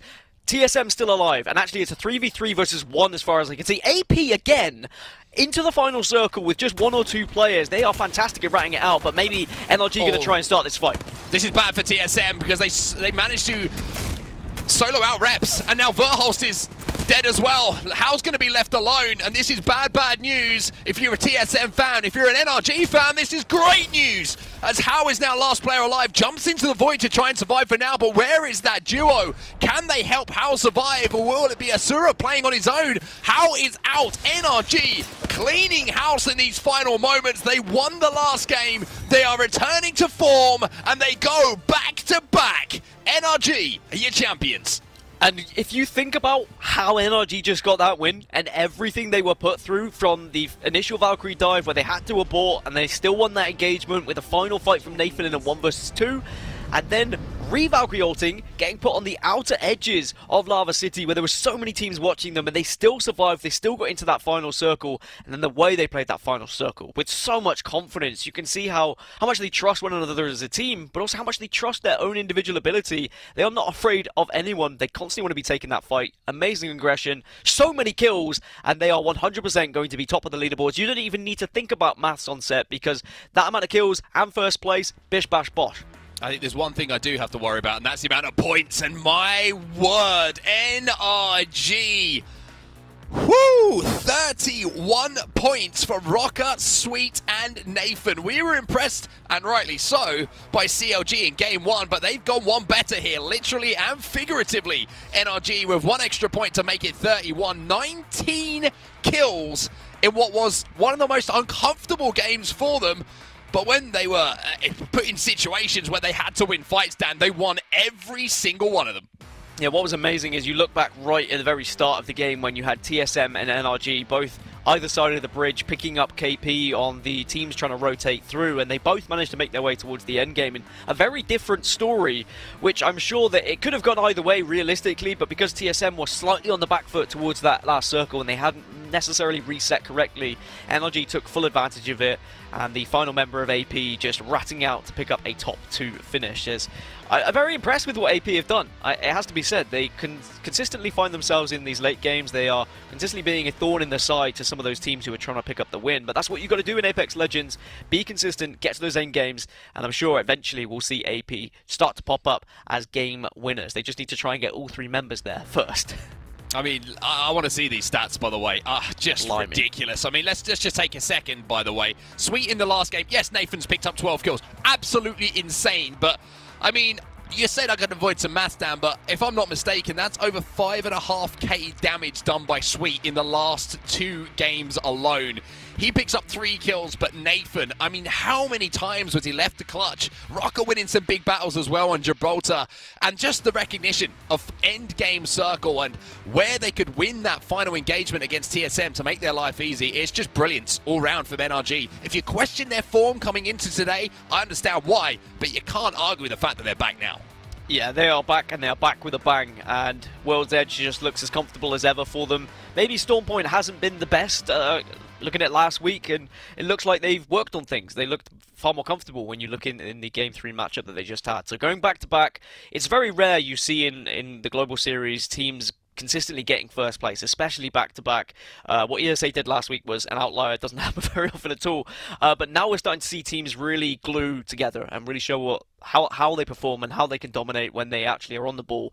And when you get a natural transition from map to map, that 3 to 4 is such an important transition as well, because if you can hit home map 3 and map 4, you put yourself so much further ahead of the rest of the lobby, like head and shoulders above the rest of the lobby. Now everyone's going to be staring at NRG saying, well, how do we catch them up when they are performing in this way? They've almost created a 20-point gap between themselves and TSM with only 2 games remaining.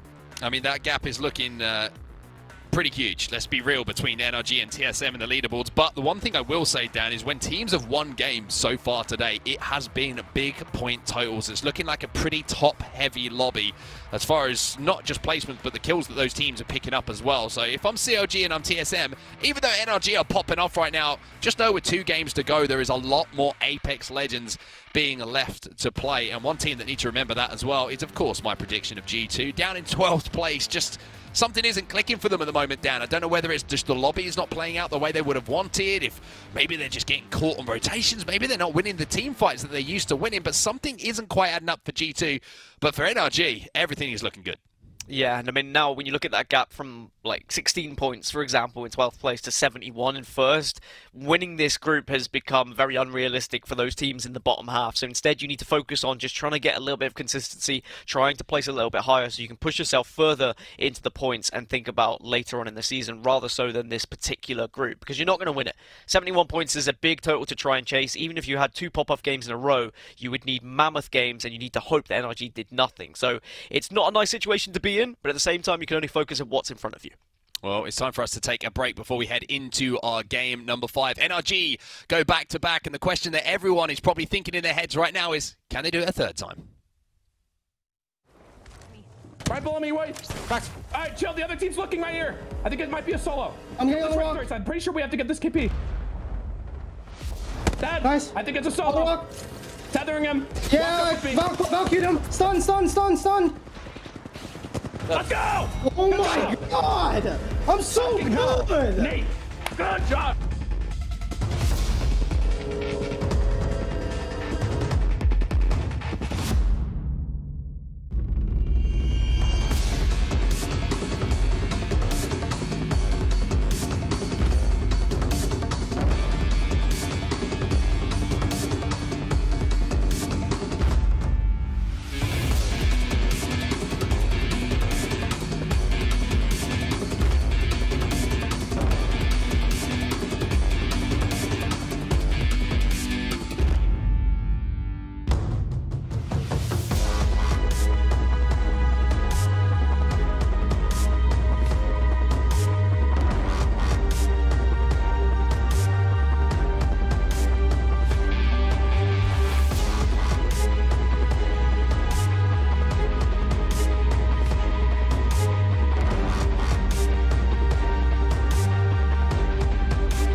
Welcome back, everybody, to the ALGS Pro League North American Split number 2. And that was our first game on World's Edge. And what just happened? They're going back-to-back. They're trying to go for the Michael Jordan. Are they going to go for the three-peat? Call the Bulls up, really. I mean, NRG is coming through swinging. They're pissed we didn't put them in their predictions. Hey, guys, we put you in the teams to watch. Chill. Listen, we know that NRG is capable of this type of gameplay, but bringing it back-to-back, deciding that they were one under the kill records, they wanted to go over it and make sure that they held that for now. I mean, that was insane. But what was crazier too was just how consistent all of our top squads were, right? We saw TSM in those final moments. Even CLG was top 5 in that end game. So the people that we were looking at in those top 3 spots are still battling it out. Yeah, but also Atlanta Premier has been popping up consistently too, so we got to give credit to Atlanta Premier for coming through swinging and not giving up. I mean, it's going to be so tough in these last 2 games to try to cool down NRG. They looked good on Stormpoint. They looked even better on World's Edge. And it continues. The story continues in terms of these teams that have been dominant on this map. Nothing's really changed, right? It's still that same meta. Yeah, you may see some different legend changes here and there. You're going to see Sweet consistently popping off, though. I mean, you just have to love how they start off a little bit sloppy, right? They did. In game number 1 and game number 2, the shots really weren't connecting. You saw the alternator clip where there was 3 players lined up and there was only about 29 damage put down. We saw some missed wingman shots. All of a sudden, game 3, they just went nutty with it, and they've been dropping ridiculous amount of damage. Like Mark said, around 5.5k damage over 2 games. That's just absolutely unheard of. And you know what? My boy's doing it without the charge rifle.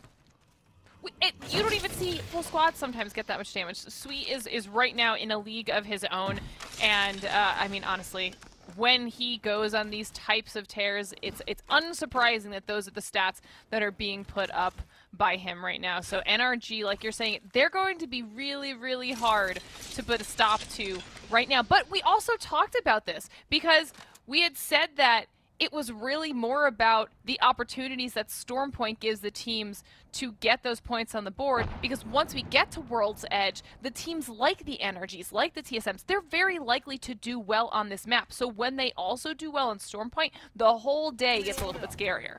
They have around 2 years of experience on this map, and you know, these pros are creatures of habit. They love to practice all of these scenarios. So when you're seeing the highest level of Apex, yes, you're seeing it on Stormpoint. It's just not as cleanly executed quite yet as you're going to see on World's Edge. Every single scenario has almost been had when it comes to going through these for all of our pro players. As we take a look at the fight taking place, bubble happening on the other side. Looks like NME is trying to push forward, and you can see Serio, Hakulo, and Cruisin have the advantage in terms of armor. You do have a flank coming on over towards the other side. Is it a flank or is that player out of position? It remains to be seen, as it looks like the flank is coming in on the other side too. Hakulo has the advantage over towards the side. I would love to see them continue to push this one, but right now, with 1 minute and 10 seconds on that game clock, this is third-party central. I have to be worried for both of these teams that another team's going to show up. I was just going to say this is starting to get a little bit dangerous as far as how long this fight is going on for, right? Like, even just the few bursts of shots here and there, all it's doing is drawing attention to the teams that are in the area. And you can see all of those names off in the distance here of potential teams. If they really wanted to make their way down, they probably won't. But the people that are coming in from, you know, that southeastern area, it's always a little bit sketchy here. The zone is going to be collapsing on these squads. They have to make a choice. They need to push, or they need to leave. There's no in between at this point, because if they continue this engagement, I feel like they could be in trouble. 1000% this is going to be a thermal station ending. Taking a look at that zone, also look at the positioning coming in from G2 in orange. They're in that primary building over towards that southwest side. Renegades, they're posted up as well. You can see Fury and Scissors. They're in a great spot. One thing that we have to mention, though, is that 50-50 that was constantly happening week after week, month after month between XSET and CLG. It's kind of unfortunate for CLG that XSET continued to want to push that 50-50. They took Harvester, and the reason that stinks for CLG is because we go back to Creatures of Habit. the rotations are always really important in landing in your POI. You know how to loot it as fast as possible. You know how to make your rotations out of there. CLG, unfortunately, is going to a different POI, so they have to kind of relearn exactly what's going on. And this high caliber of lobby, that's not going to serve them. So a team like NRG continuing to get their landing spot. You have Fragment East there for TSM. Speaking of TSM, on board with them on the bottom half of the tree side. They got caught out on the rotation. This is not where they want to be. They would much rather be over towards that thermal side. To me, it looks like they are trying to find kill points along the way, or they have some information that maybe we don't have. Maybe this is not going to be that thermal zone, and they think that it's going to continue to pull on over towards tree, which would be a really good reason why they would take this spot. Now, looking around, you can see other teams in the area. There is caustic barrels inside of that blue trailer. It's a little bit of a scary situation, but you can always count on Hal to make the right play. He's already portaled into this spot, so they look like they want to stay. Yeah, we saw some nice L-star shots coming out of Hal as well, dealing some damage to keep any of those players in the area away from them for at least the time being. But now we've got a top-down view of NRG, and the question is, will they continue this aggression with all this confidence they have now against any of the teams that are going to be in their area, or will they start to play this one a little bit more passively? Yeah, and going back to where this zone could potentially end, Tree, Thermal, definitely two really good spots. I'm really excited to see where round number 3 and round number 4 go, because that's when we're going to have a lot of information.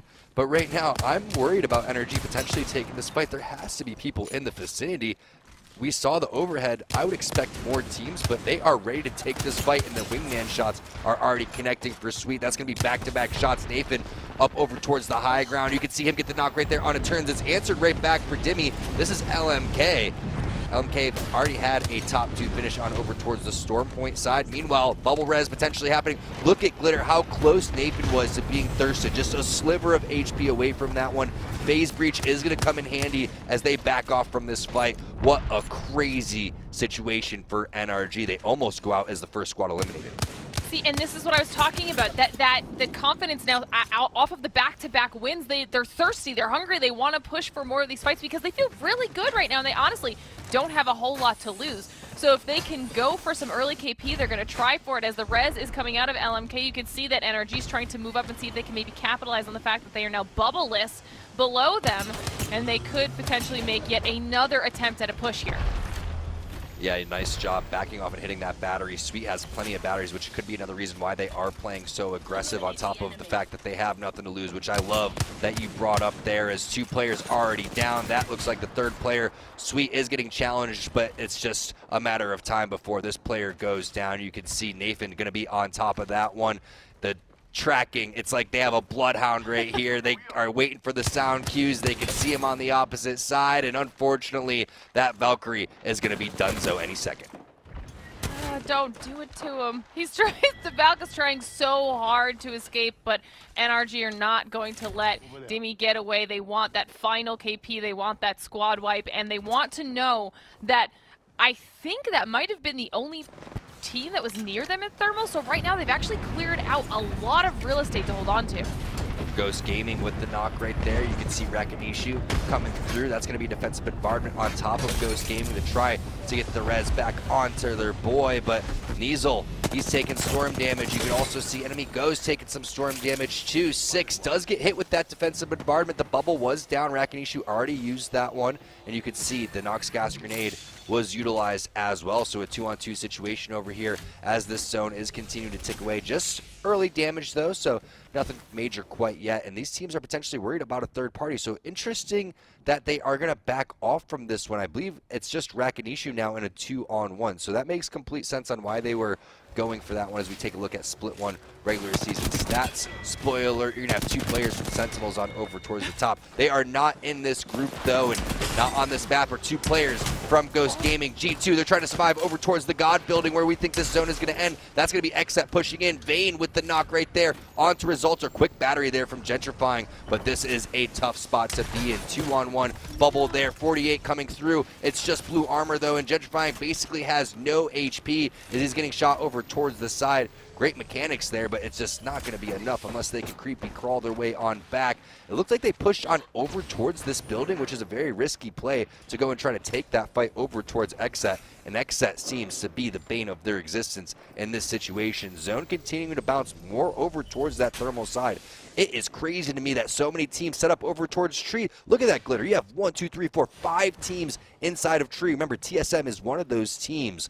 NRG picking the right spot, G2 picking the right spot, but they picked the wrong fight.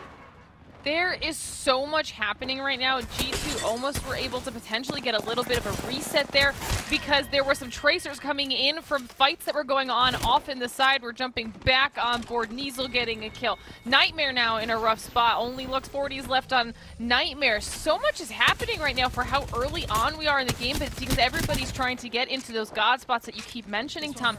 They want to get there nice and early and they want to hold them. Lux 40 able to hold off the push for now and get the res, be able to get the banner and potentially get a full team reset here, at least giving themselves a little bit of breathing room. But you could see that there are other players off in the very, very not so far distance that they'll have to be focusing on here in just a moment. I mean, the fact that we keep jumping in on G2 though, when they are literally in the middle of a shotgun indoor bubble wall battle, is just crazy to me how they keep finding themselves there.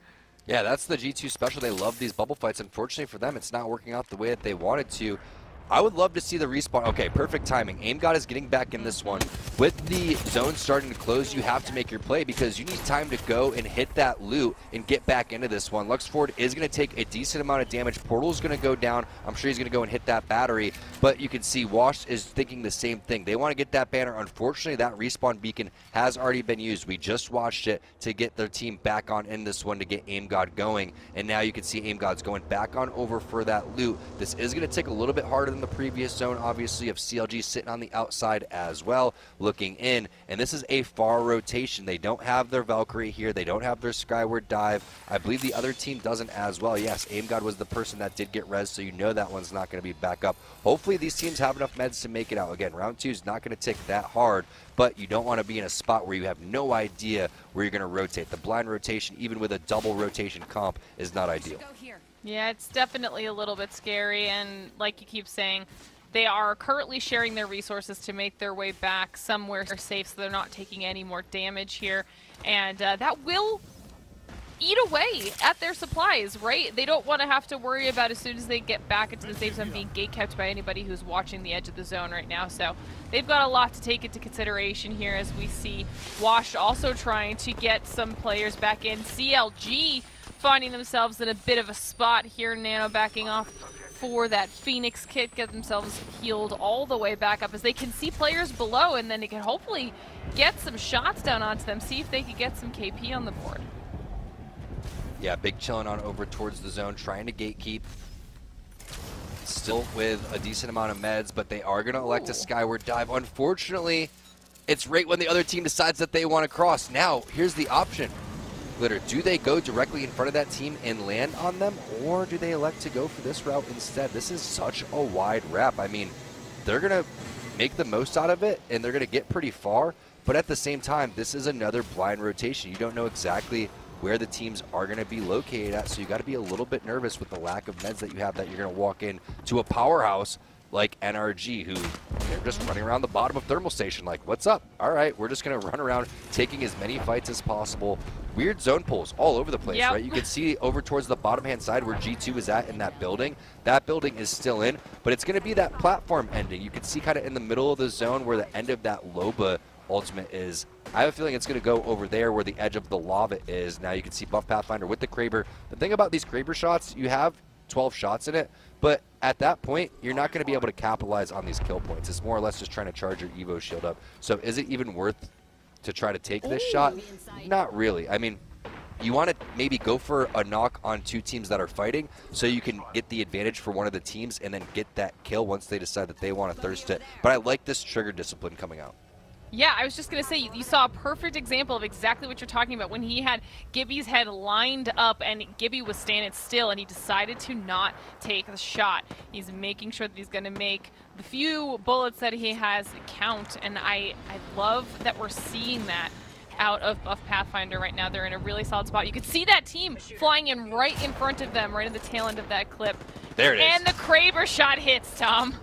And that's what we're talking about, though. You don't want to, like, show your cards, right? You want to be very sneaky up here, and then they get the knock, they get the thirst, looking for the kill that they were hoping for. I don't understand how he hits the Kraber shot and only has 60 damage. I'm pretty sure I watched that thing hit for 112, and then he thirsted a player on the ground. I'm going to have to get that checked out. There's something glitchy going on here. That's actually a good point, because I think I saw the same numbers you just said. So, you know what? He's too good. The game cannot handle the skill right now to happen, okay? But Buff Pathfinder in a very popular spot right now in Thermal, so they're going to be holding up here for a while. What's going to really start to worry them is when that zone starts pushing towards lava. And you kept saying, is it going to be trees? Is it going to be Thermal? Well, the game gave you something kind of in between the two of them.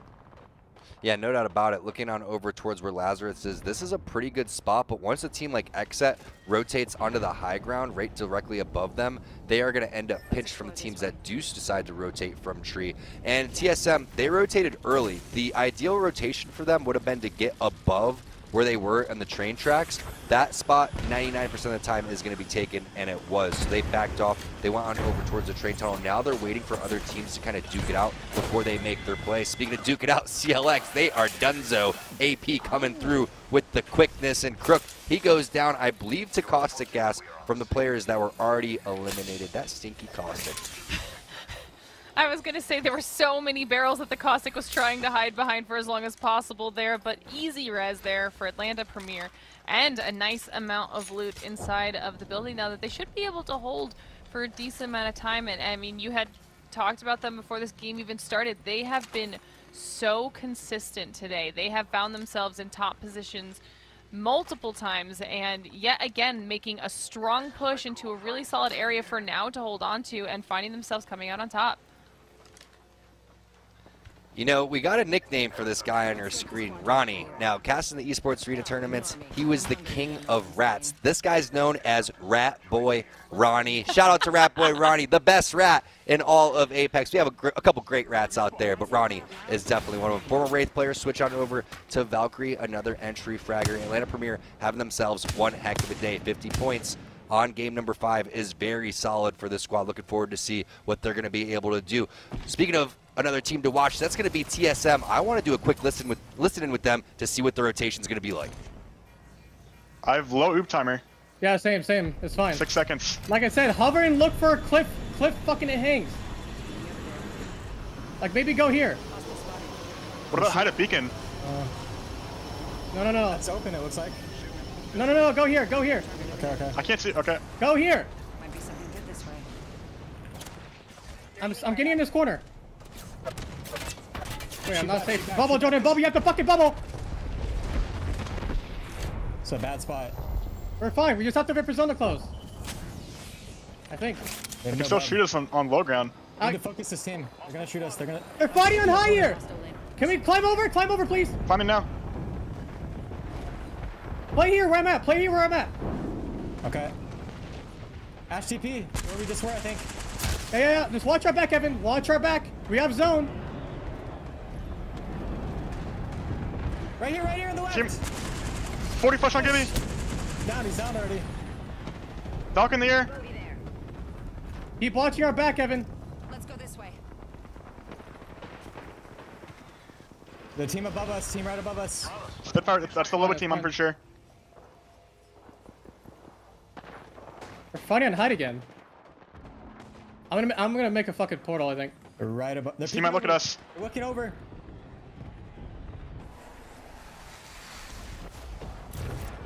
Don't take port. Do not take port. You're being done.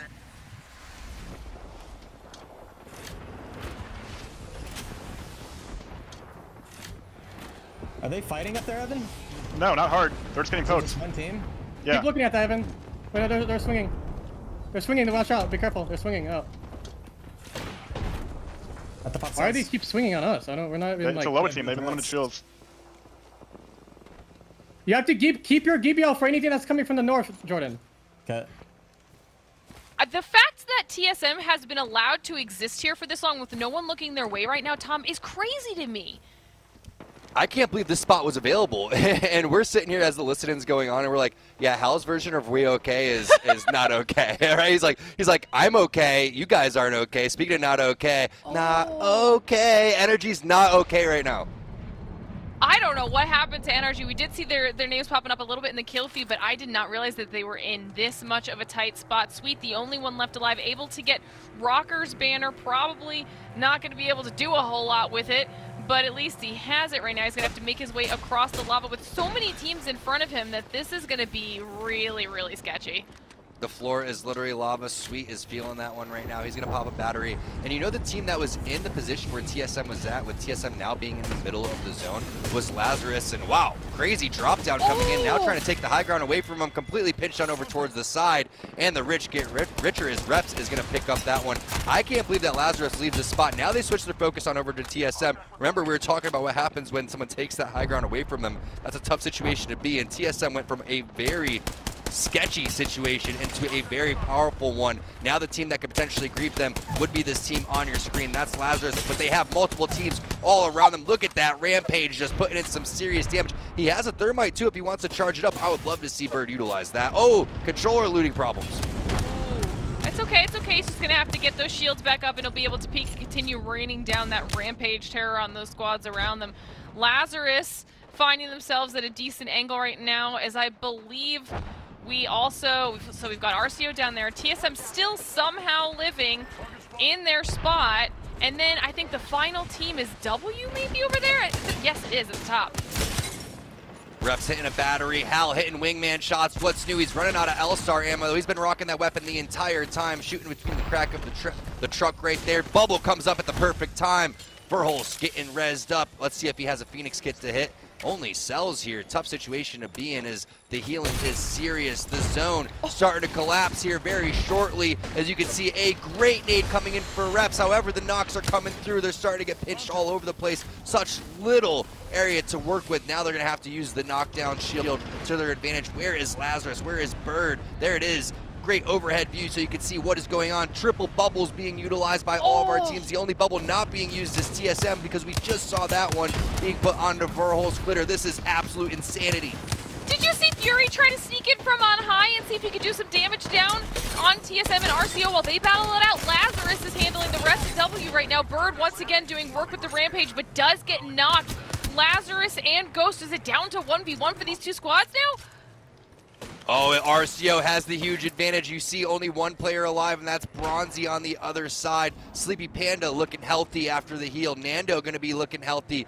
Fury is doing whatever he can on the opposite side of this truck, but the defensive bombardment is hitting hard. This could be the first win for RCO if they can close this one out. Holiday has a red armor behind him if he can hit the armor swap. Instead, they're going for the batteries, and it's just a matter of time before they can continue to lay down the shots and just pick these players apart. 25 points is about to turn up to a lot more if they can continue what they have in front of them. There goes the last team directly in front of them, and it's a 3v1 situation. RCO picking up a big dub here in game number 5. That is a huge, huge win for RCO. Are you kidding me? Coming into this game, I'm pretty sure they were at single-digit points for the day. This is a massive turnaround for the RCO crew and a much-needed win for this play day so far. I mean, that was just sheer chaos at the end. And was it I guess they did get a little bit further. Was it the right decision for Lazarus to move off that spot you were talking about, Tom? It seemed to work out for them because they did get further than TSM, but TSM did a great job for what the situation was. They came in from tree and moved on over towards thermal. They made their way over towards the train station or train tunnel area. They backed off. We did the listening as they hit the skyward dive. They're getting shot at from all these certain points. But one thing about RCO is these players have been playing for quite some time. It is so nice to see them get a big win here in the ALGS. If you've ever played in the, ranked in Masters lobbies, in Predator lobbies, or even in Diamond lobbies as you're starting to grind up, you've seen these names before. Holiday, Nando, and Sleepy Panda. They've been playing for quite some time. Serious dub for them. Like you said, Glitter, they were not looking too good on the leaderboard after the first 2 days. Day number 3, these points, that dub for them is going to be amazing. That has to feel great for the RCO squad. Yeah, and we also, I mean, got to get a little bit of love there to Xset. They didn't have the most placement points, but 9 kills compared to RCOs who just got first place at 10. Huge kills coming out of Xset, and they definitely needed those points as well. Yeah, taking a look at Atlanta Premier, unfortunately not able to pop off like they were in the previous game, but still hoping that these other teams on the right-hand side can get it going. G2, very slow today. Ghost Gaming, you know, they've been having their issues as well. Still one more game remains here on World's Edge on day number 3. It really is up to somebody to stop NRG because NRG's just been looking so solid. The confidence has been continuing. RCO popping off though. Look at the damage, look at the kills. Not an easy zone, not an easy dub, but they were able to stick together, focus their fire on the right spot, and then play patient at the end. Glitter, you saw nobody really got knocked on their team. They did lose a majority of their health, but they backed off, healed, hit the necessary batteries, hit the necessary medkits when they needed to, and then got right back into the fight. Yeah, Sleepy Panda doing a really, really good job for the RCO crew there with that 1800 damage. And, you know, I'm wondering if, because there was the solo player from W, solo player from Lazarus. We saw, I think it was Fury that was completely split off from the rest of his team there at the end, trying to see if he could do some third-party damage to that TSM fight that was going on. And was that the mistake? Did that give Lazarus that 3v2 advantage that kind of put W on the back foot, and they traded lots of kills there, and then that opened up the door for RCO to come through and really take home that dub. We'll have to see if any of that changes in the final match. How are we at the last game of the day already? I don't know. If time flies when you're having fun. Let's bring in Kate to see how she's feeling after those games. Kate, RCO, huh? RCO, indeed, a team that certainly you would consider maybe not the, what's the right way to put it? They're under the bright lights. They have made their way to this lobby. They've earned their place, and now just today we get to showcase them because of that win. And of course, as you mentioned, we are coming down to our final match of the day here for our groups. Remember, this is a round-robin tournament format, which means these groups have not seen themselves together before, and they will only see themselves together one more time after this. So I gotta ask some questions here while we take a look at these highlights. And Tom, I'm gonna start with you. What is more scary in today's tournament? Reps with the charge rifle, Hal with the wingman or L-Star, maybe Nano from CLG with the Peacekeeper, or Sweet with whatever weapon he has in his hands? I could definitely say what's more annoying than anything has to be the charge rifle coming in for reps, but it's tough to say who I would rather go against. I picked neither, Kate. You know, I picked neither. But smart move, my friend. So I love what we're seeing from all of our teams, right? We're seeing the top-of-the-line gameplay from our top teams, and we're seeing top-of-the-line gameplay from our teams that we weren't really expecting. And we've been watching teams like RCO go at it for quite some time. They've never been able to put together a win so drastically and so dominant like they did right there with so many points.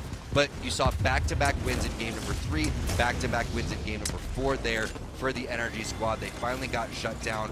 It was a very weird zone though, Glitter. We couldn't really tell where this one's going to pull. Either could our pro players. Yeah, it was definitely probably less than ideal, not where people really wanted it to go. But even so, even though NRG did get taken out, they still were able to get a lot of KP on the board. So they're going to be keeping themselves in a good spot for that overall leaderboard. But these final moments here when RCO was able to make the push onto those 2 solo players, as soon as they realized what situation they were in, it was just, you know, no holds barred. Just let's rush in, let's finish this, because they knew that there was no chance that they were about to lose that situation. They wanted to close that one out, Kate. Oh man, and boy did they close it out in record style. And I will say, I do want to mention, you know, as we are getting ready to go into our final match, Glitter, I love that both you and Tom have mentioned some of these teams that we see consistently in our top 10, consistently in that top 5 in those final circles, but maybe do not get the bright lights on them, or certainly, you know, we don't get to see necessarily their beginning, middle, and end. Are there any other teams, as I said, as we go into this game number 6, that you would really like to highlight? Glitter, I would love to start with you. Oh, highlight. Well, honestly, it's hard to say. I know there's a lot. Well, it's we've talked about them a little bit, but mostly just today because of how incredible their performance has been. But we have to continue mentioning, for me at least, Atlanta Premier, because they have just from what we saw last round of matches to this time, it's like it's a brand new squad. I mean, they've already doubled their score from last time around, and there have been a few teams that have actually done that. I think that same thing with RCO, right? So the teams that are managing to make those adjustments from one week to the next, that's actually huge when it comes to being able to adapt in the competitive series that is the ALGS right now. Absolutely. Tom, same question. I agree, and NRG seems like they have this one on lock. It's not completely over yet. They're going to probably lay low, not like they did in that last game. They were playing very aggressive, but now is the time to kind of sit back, let dog eat dog, and just watch the kill feed. Make sure that you are getting your placement points, making sure that TSM's not really going crazy. But I'm looking for this kind of middle of the pack to open up, because we know that this is a marathon, not a sprint, and you've got to pick up these points while you can. So you can't get down on yourself no matter where you are in this leaderboard, and understand, hey, if we can have a good game here, heck, if we can win this game, maybe we go from, like Ghost Gaming goes from 14th to maybe 7th place, and now we're looking at a lot more points on the board for them, which is all going to feed into the playoffs eventually.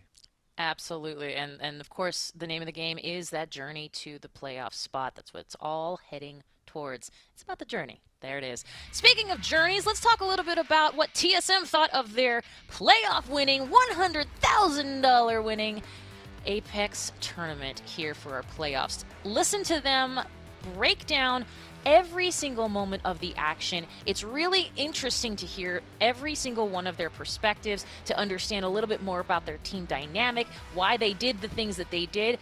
That is a QR code that just came off your screen, but go ahead and head on over to youtube.com/PlayApexEsports, because there's that fabulous piece of content. But gang, there's a lot more content where that came from. Trust me, got a lot of great stuff happening already, and certainly more things in the future to help round out your ALGS Pro League viewing experience. And of course, follow us on Twitter and twitch.tv/PlayApex. My goodness. It seems as if it is only yesterday that we began this tournament. Just kidding. I mean, earlier today, things are happening. Either way, the point is that we have so much that is going into this final match, and that is coming up right after this. This is the Apex Legends Global Series Pro League.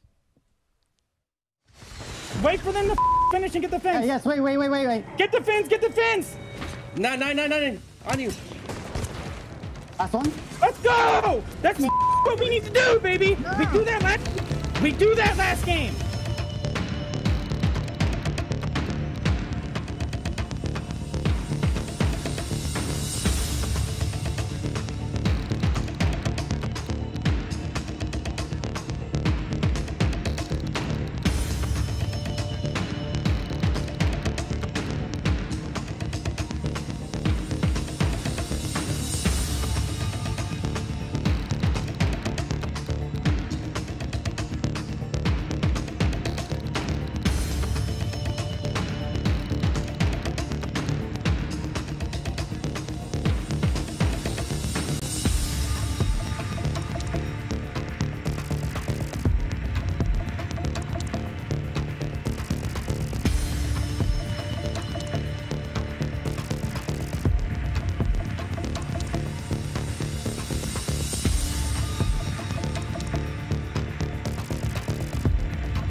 Well, 5 games are gone, everybody, and it's the time for the last game of the day. It's the Apex Legends Global Series Split 2, and of course North America is the region we're covering today, and RCO kind of standing out from the rest of the pack, Dan. NRG at the top of the table looking very, very strong, with CLG and TSM just in behind, but you asked for one team to put their hand up and to be counted, and RCO, without winning the last game, have certainly done so.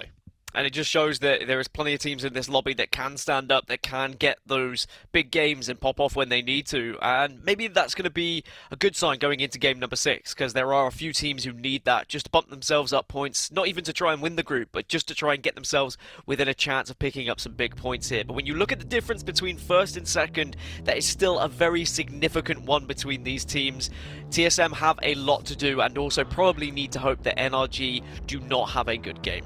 There's still a possibility. It's looking more and more unlikely the further we get, but it's definitely within the realms of possibility, as I say. NRG are looking more likely, though. TSM and CLG, it's kind of a fight for second place at the moment, unless they get that big game. And Atlanta Premier, they've been such a standout team. 4th place at the moment on 50 points. Definitely within a chance of trying to steal away a second place here as well. Yeah, certainly an opportunity for them to do so. They've kind of quietly gone about their business today. You've seen them involved in a few end zones, even though it might have been as a solo player or as a duo, but being there is half the game, right? You can pick some KP along the way. You find yourself, like you say, in with the opportunity of maybe stealing away a second place finish. But let's just take a second here to appreciate what NRG have done today. The turnaround from last week, which it looked like they hadn't been on the game for some time. Maybe they had been on the game for some time, but now they look like they are back. And I think heading through the weeks, they just get better and better. It's kind of the classic NRG story from what we've seen from Pro League so far. Week 1, it's kind of like, okay, don't worry about it too much. We'll step up again in week 2, and we'll find our feet again, and then we'll start dominating. That's what we've seen from NRG today, and it wouldn't surprise me to see them close out today. I reckon they've got 100 points in their mind, Dan. I've got to be honest with you. It's doable, and maybe that's what they want to try and achieve today, to lay down a little bit of a marker. Yeah, make a statement, show that you are back, try and strike some fear into the eyes of opponents, but we are already into the action here as Game 6 underway, and also a lot of responsibility on the shoulder of these players to try and make sure they push themselves that little bit further up in the leaderboard, or of course to try and get that W if you are the case of NRG. But already a couple of shots being fired, and that is going to mean there are, of course, 2 teams contesting one another, which does happen here or there sometimes when you get into that Game 6.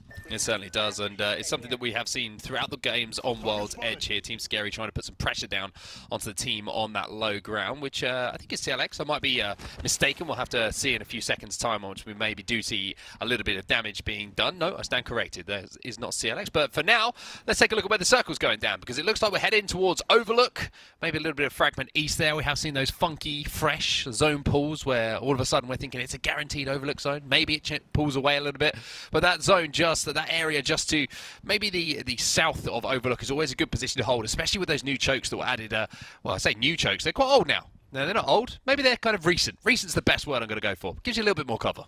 Yeah, the most recent changes, that works for me. But after a southwest finish and a southeast finish, I'm sure there's a lot of teams that are happier that this is going to be slightly northern, as you say. TSM very close to it. Lazarus right in the mix. They'll be very much enjoying this one, rubbing their hands together, and they should be able to set up shop and look for a late game finish if they are not disrupted by a Valkyrie ultimate, that's for sure. But as for the other teams who are transitioning from the south, they've got a long way to go, and I'm sure they're going to be thinking about making that move sooner rather than later. Similarly, RCO, they are going to be moving from west to east, so they have to traverse quite a lot of this map, but as always, they have that Valkyrie to work with, so you don't have to move ASAP. Instead, you just focus on picking up this loot, because it looks like they have got a lot of looting to do in an area that is quite spread out. And something to remind everyone of, this is the last opportunity to do so, and your last opportunity to watch a little bit of multi-view as well. If you want to do that, press on the button below the command center.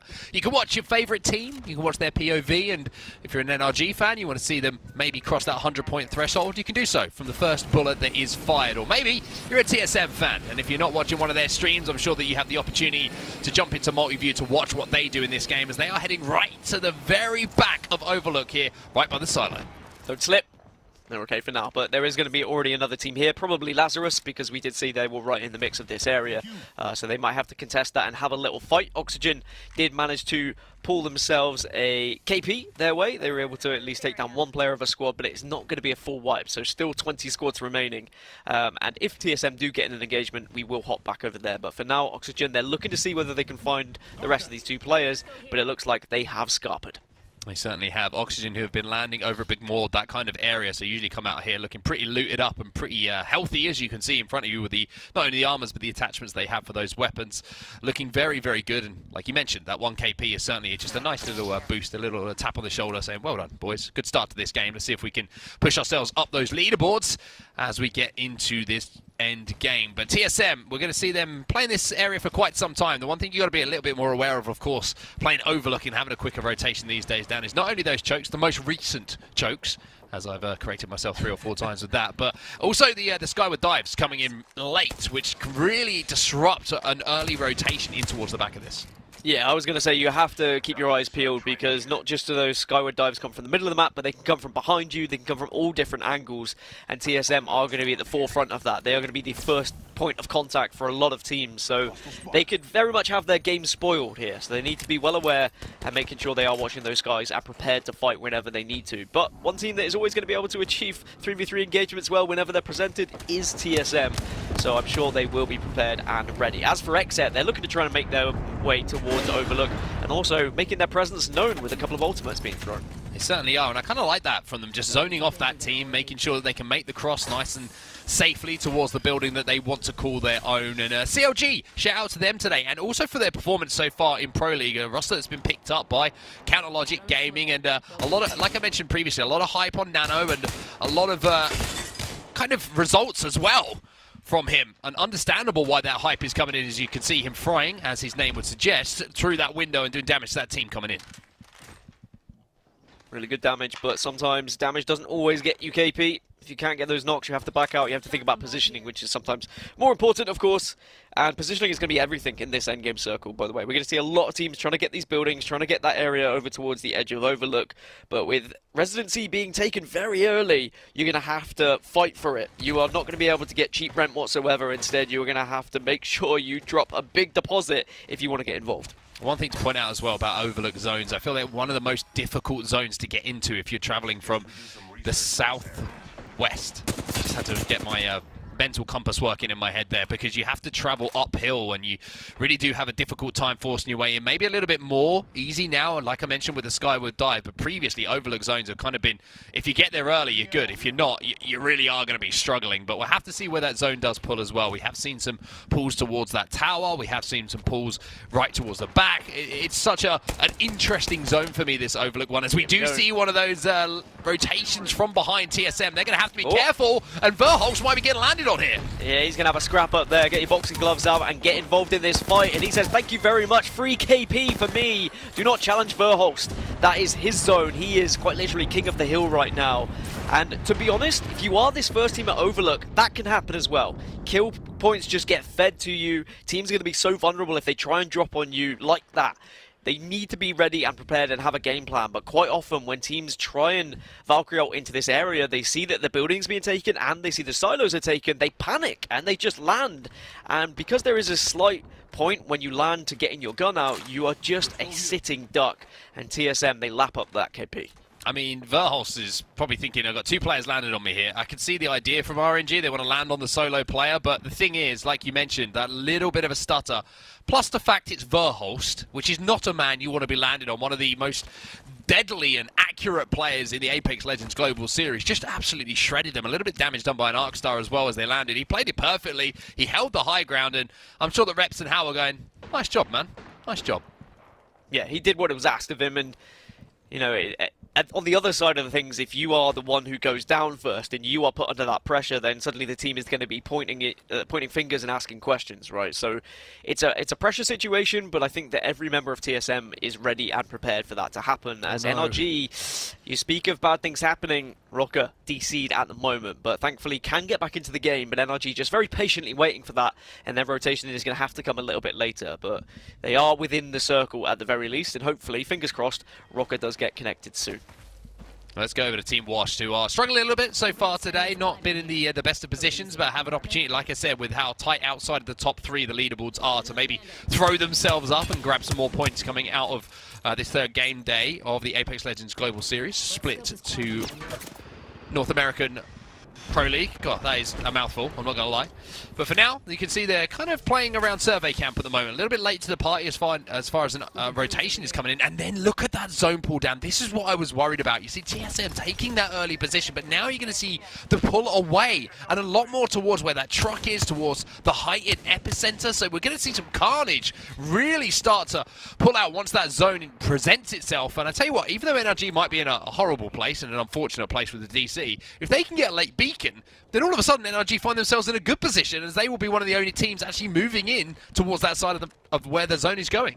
Maybe a blessing in disguise where they don't have to try and predict. As Jeldon tries to predict something, but you cannot predict that. Sometimes a Wraith just comes out of nowhere, and Washed forced to push back. Do not want to take that fight after taking so much damage, but you are right, it is going to be carnage. You spoke earlier about when you lie on a bed but there's no pillow and you have to sleep on the mattress. This is going to be more like when there's no bed and you have to sleep on a floor, a concrete floor, because it's going to be painful. I didn't say a mattress, I said a cactus. Oh, which is far worse, let's be real. It definitely is, but it's going to be unpleasant for these teams because there's not much room to play with in the circle that we just saw as well. Like, there's not many buildings, of course, there's a few trucks here or there, you've got the high ground of epicenter that you speak about, but there is a lot of open ground, which means every team is going to be trying to get to those priority positions at the same time, and it's just going to be madness. Alright, G2. It's time to turn up. It's been time to turn up for 5 games now, and it is yet to happen. So I want to see them pop off a little bit here, not just to save face a little bit, but to be honest, to maybe repair my friendship with Tom, because I know that he's taken it very, very badly, G2's performance, and all understandably being my fault. But for now, they find themselves in a very not G2-like position, especially after their performance on their first game day, where they absolutely decimated the lobby and looked so strong. But with their rotation and the fact that they have seemed to get to this height in epicenter, this might be the opportunity for them, Dan, if they can keep their calm and keep their cool after what has been a rough 5 games so far, which I will say isn't maybe G2's makeup as a team a lot of the time, to stay cool and stay calm. Then they have an opportunity to put points on the board and throw themselves so far up that leaderboard if they can keep their composure. There's a lot of ifs and buts. I like that you're trying to will it into existence. It's a shame because G2 started so well today. If you think about that ambush that happened in Game 1, for those of you who didn't see it, G2 walked up to a fight. There was a team just waiting for them, and they absolutely popped off, won the engagement when they definitely shouldn't have. And that's what they're capable of. That's what you can do when you are a team who is so good in those 3v3 engagements. But as you mentioned earlier, it's hard to try and pinpoint what's gone wrong because we only see snippets of G2's movements. Is it a rotation thing? Have they just been making bad decisions? Is it those fights?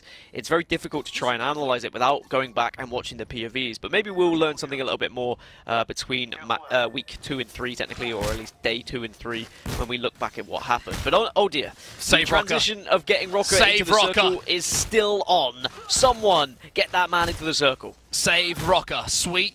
You gentlemen, look at him go. Right hands to the abdomen of Gibraltar. It's quite far to go though, let's be real. Maybe they can get pretty close. And when they can maybe go for the res. Do they have a gold bag? Could they do this all the way? Who knows? This could be genius from NRG, but it's quite sad to watch. It's really good news for TSM. They won't know it at the moment, but this is the best opportunity they could have had to get back into things with NRG struggling.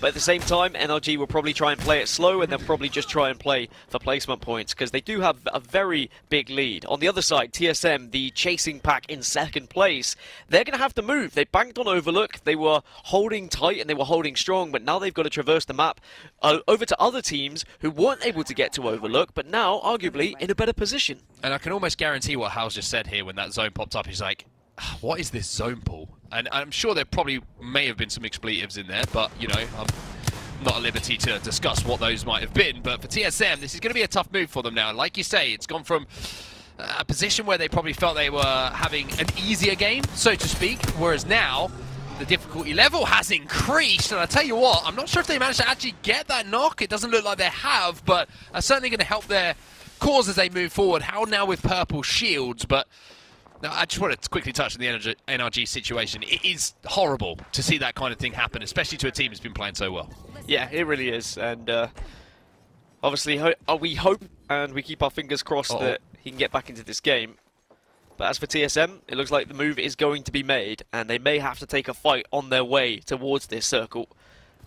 And that's why Imperial Howie's scouting at the moment, trying to get an idea as to where these players are going to be. Elsewhere, Nightmare, looking like they are having a nightmare. They're in a little bit of trouble. They certainly are. They're at the very northern tip of the map as well. But as for TSM, this is going to be a tough move for them now. Like you say, it's gone from a position where they probably felt they were having an easier game, so to speak, whereas now the difficulty level has increased. And I tell you what, I'm not sure if they managed to actually get that knock. It doesn't look like they have, but, you know, I'm not at liberty to discuss what those might have been. But for TSM, this is going to be a tough move for them now. Like you say, it's gone from a position where they probably felt they were having a nightmare. They're in a little bit of trouble. Yeah, it really is, and obviously can see this bubble's going to disappear in just some time, but that 100 damage with the Arc Star and the teammates up on high ground is going to make this a lot more comfortable for them.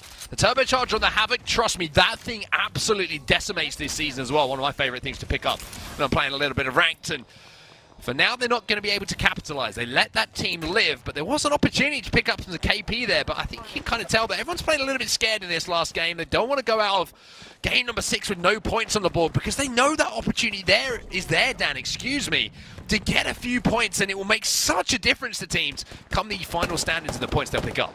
Yeah, Nightmare just maybe trying to get to those final circles to get some more experience under the belts as well. Like, they were able to get to one late game, I think, so far in this match day, but they have struggled elsewhere. As I mentioned earlier, we've got some teams who have been, you know, in finals. You've got some teams who are just slightly newer to the Apex scene, but TSM gonna have to move again, as you say. That zone pull is going to be even worse news for them. But at the same time, perhaps with it being slightly more unpredictable, there's gonna be a lot of teams who weren't expecting it, and TSM might be able to take advantage of that and Valkyrie into one of those positions first. I mean, Hal's doing what he can, doing some damage as he moves forward with that wingman, but that zone pull is the equivalent of the classic practical joke of putting a piece of, you know, a dollar bill, whatever it might be, on a piece of string and watching someone chase after it, because just as a lot of teams were thinking, hey, we're in the money here, it's just whipped away from in front of them. CLG still pretty comfortable for now inside of this building. A lot of caustic barrels down as well, not just to protect the doors and give them that protection as teams try to move in, but also to cut off those lines of sight through those grated windows. But as what do I want to say here? Well, as the Vista, that's the one I was looking for, as the Vista of Overlook disappears behind us into the zone, TSM now have to play this one a little bit different, Dan. Windows Vista. Windows XP. We got upgrades. As we move in now as TSM, they've got plenty to work with as well. When you look at shields, when you look at armors, they've had all the upgrades across the map, and they now need to move. Like, that's the trouble here. They're trying to scout, they're trying to work out who's where and who's going to be in their way if they try and just walk across. But at the same time, they're trying to make a decision, do we fly across? I know full well that is going to be a thought process at the moment. Do we try and Valk up into the air? Are we going to be vulnerable to shots from different angles? Is there anywhere even to go as they look across to the map? Because these train carts are going to be priority positions for a lot of these teams, and Atlanta Premier, they're going to set up in them. Well, they're going to be pretty safe for now. However, these are difficult to hold unless you have a caustic, which they do. So they'll be able to at least give themselves a little bit of visual cover. They'll be able to put up a little bit of artificial cover to bob and weave around and maybe get some shoulder peak shots down on the teams around them. But, I mean, the truck is occupied. I'm interested to see where G2 are, though. G2 were up on that high ground in Epicenter. They will be approaching this zone from the western side of World's Edge. And for a team who needs a performance, this has kind of been somewhat of a gift for them. As you can see right now, look at this position that G2 find themselves in. If they can deal with that other team across from them on the high ground, they will be able to farm this lobby. It's a long way to go, don't get me wrong, but it could not be more of a prestigious position to have at this point in the game.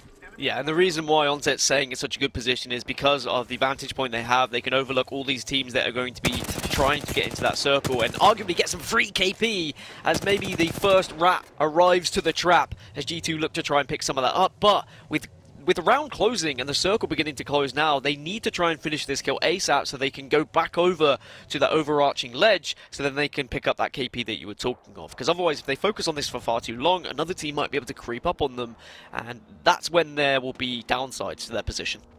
Well, it looks like Designful's the player, excuse me, from G2 who has the responsibility to watch their backs for now, and Gentrifine's going to come and join him now.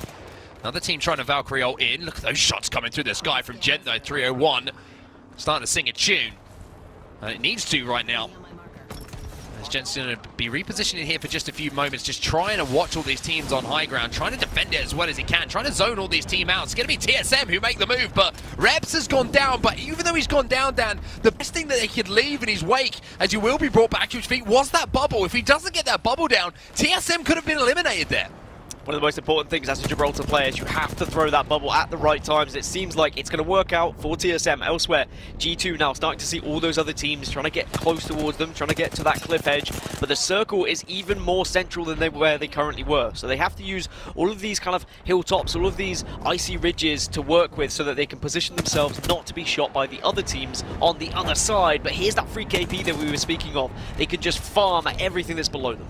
Need to finish off that kill, make sure they get the knock. Reps is in the kill feed as well. He's picking up some kills. CLX lose not only one player, but 2 down. Mr. Hakulo is going to be trying to get his teammates back up and onto their feet. Designful is going to get that finish I was talking about. And also, look at this, Resulta picking up a few kills. And as G2 start to go to work, I want to hear what the comms are like for a team who needs to make a comeback. Let's jump into a G2 listening. Their Gibby's knocked. They're going for res. I'm nading. I cracked on. He's close. I'm bubbing your hair. You can show the back. Yeah, you can show the back. We gotta clear that. We gotta clear that. I gotta kill to the Gibby. I think, right? Or is it? We gotta take that. We gotta take this spot. Gibby's still on this rock. Or Caustic on this rock. Still alive. Dead. Like, Gibby's down low. Or the whole team on down. Whole team underneath. Alright. There's still a team over here. Them. We should go back to the head. On the pack. There's a Velk on the pack right next to you, Design. Come back to the good. Come back to the god spot. Fuck that. Okay. His team's trying to wrap us. His team's trying to wrap us. I know, but this is in. Fuck it. We'll hold that spot. Do you not want the spot? They're just trying to wrap behind us. Yeah. Is it a full team? There's a team over here too. And go back. Come back. I can't. I'm dead here. No. Bro. Fuck. You should just stay over here. You get there. I'm popping a battery here, and then I'm gonna try to bubble across. Your team should push up on them. I'm trying to get there, so they're gonna have to fight on that ramp, I think. Yeah, mobile. Still my ult. We gotta focus these kids down low. Alright. They're trying to climb up. I'm popping a mid right now. Trying to fly up. I'm coming to you. Is that on us? No mobiles. I got a mobile. No, I don't. Maybe check my box, maybe. I think you did craft one, but your box is kind of far. Yeah, they're underneath Jordan. You see them. I'm shitting on them. You cracked one. Fuck. I have no more nades. Right, Looking for nades? I have nades. Yeah, definitely focus them. I still have my ult too. So G2 seem cool, calm, and composed down, but the issue for them is they've lost a player, and it's the classic make sure you watch your backs as they find themselves in the top 6. But here comes a push from TSM onto the team down on the low ground. Another team is above them, which is going to be G2. So you can see that how Verhulst and Reps are more than aware they cannot overpeak this down, but they seem to have located those kills. Just a note as well, only 2 teams I think were left in our top 6 who are in our top 3, and one of those is of course TSM. Yeah, one Atlanta Premier as well, you see on the left-hand side of your screen, but they are in a little bit of a skirmish. So we're pretty much guaranteeing TSM and Atlanta Premier as 2nd and 3rd, but can they catch up NRG, who were in 1st, who unfortunately got eliminated a little bit earlier due to unfortunate circumstances as well. But you can only play what's in front of you, and TSM now need to get as much points as they can to try and top this group. Elsewhere, G2 still have that 2-player situation, but they've also got to try and survive here to try and get as many points as possible, Mark. There's another team trying to walk up on them as well, so TSM surviving for now. If G2 take damage, then that might be TSM's signal to try and push up. You can see the barrels going down from Designful is huge, playing Caustic here, which is going to slow down that push. But now you see the Skyward Dive comes in, and G2 find themselves in a horrible position, have to be forced to pop that bubble. Designful trying to use the ult Excel. If you can get this one off and get that Nox gas, that might be G2's opportunity to hold this push. Still 5 squads, still Atlanta Premier and TSM elsewhere, and also we are going to be seeing plenty of teams try and walk in and try and go untouched, but TSM not able to do so at the moment, trying to use the portal, but are going to have to wait and be patient. It looks like they are going to be focused.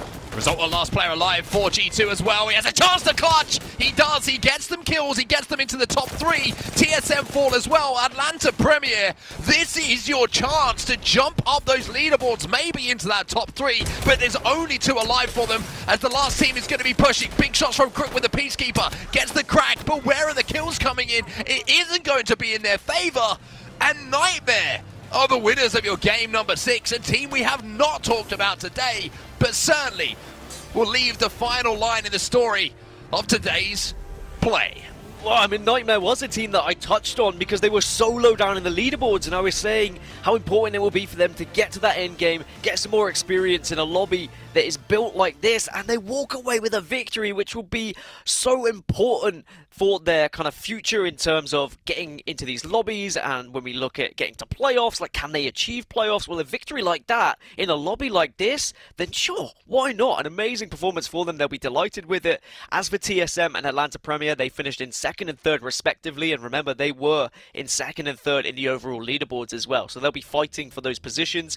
TSM had a slight lead, and because they got more kills, you imagine they hold on to that second place. Thankfully for NRG, there is not enough points accumulated by TSM to catch them, so despite the unfortunate DC, they still hold on to that first place, which I think is deserved, and it would have been unwarranted if they had have lost that due to the circumstances. But again, Atlanta Premier, their consistency today on set has really impressed me, and they will secure a top 3 spot. And then look at the boys in 4th. G2, on the last game of the day, they do get some points, and they will jump up the leaderboard a little bit.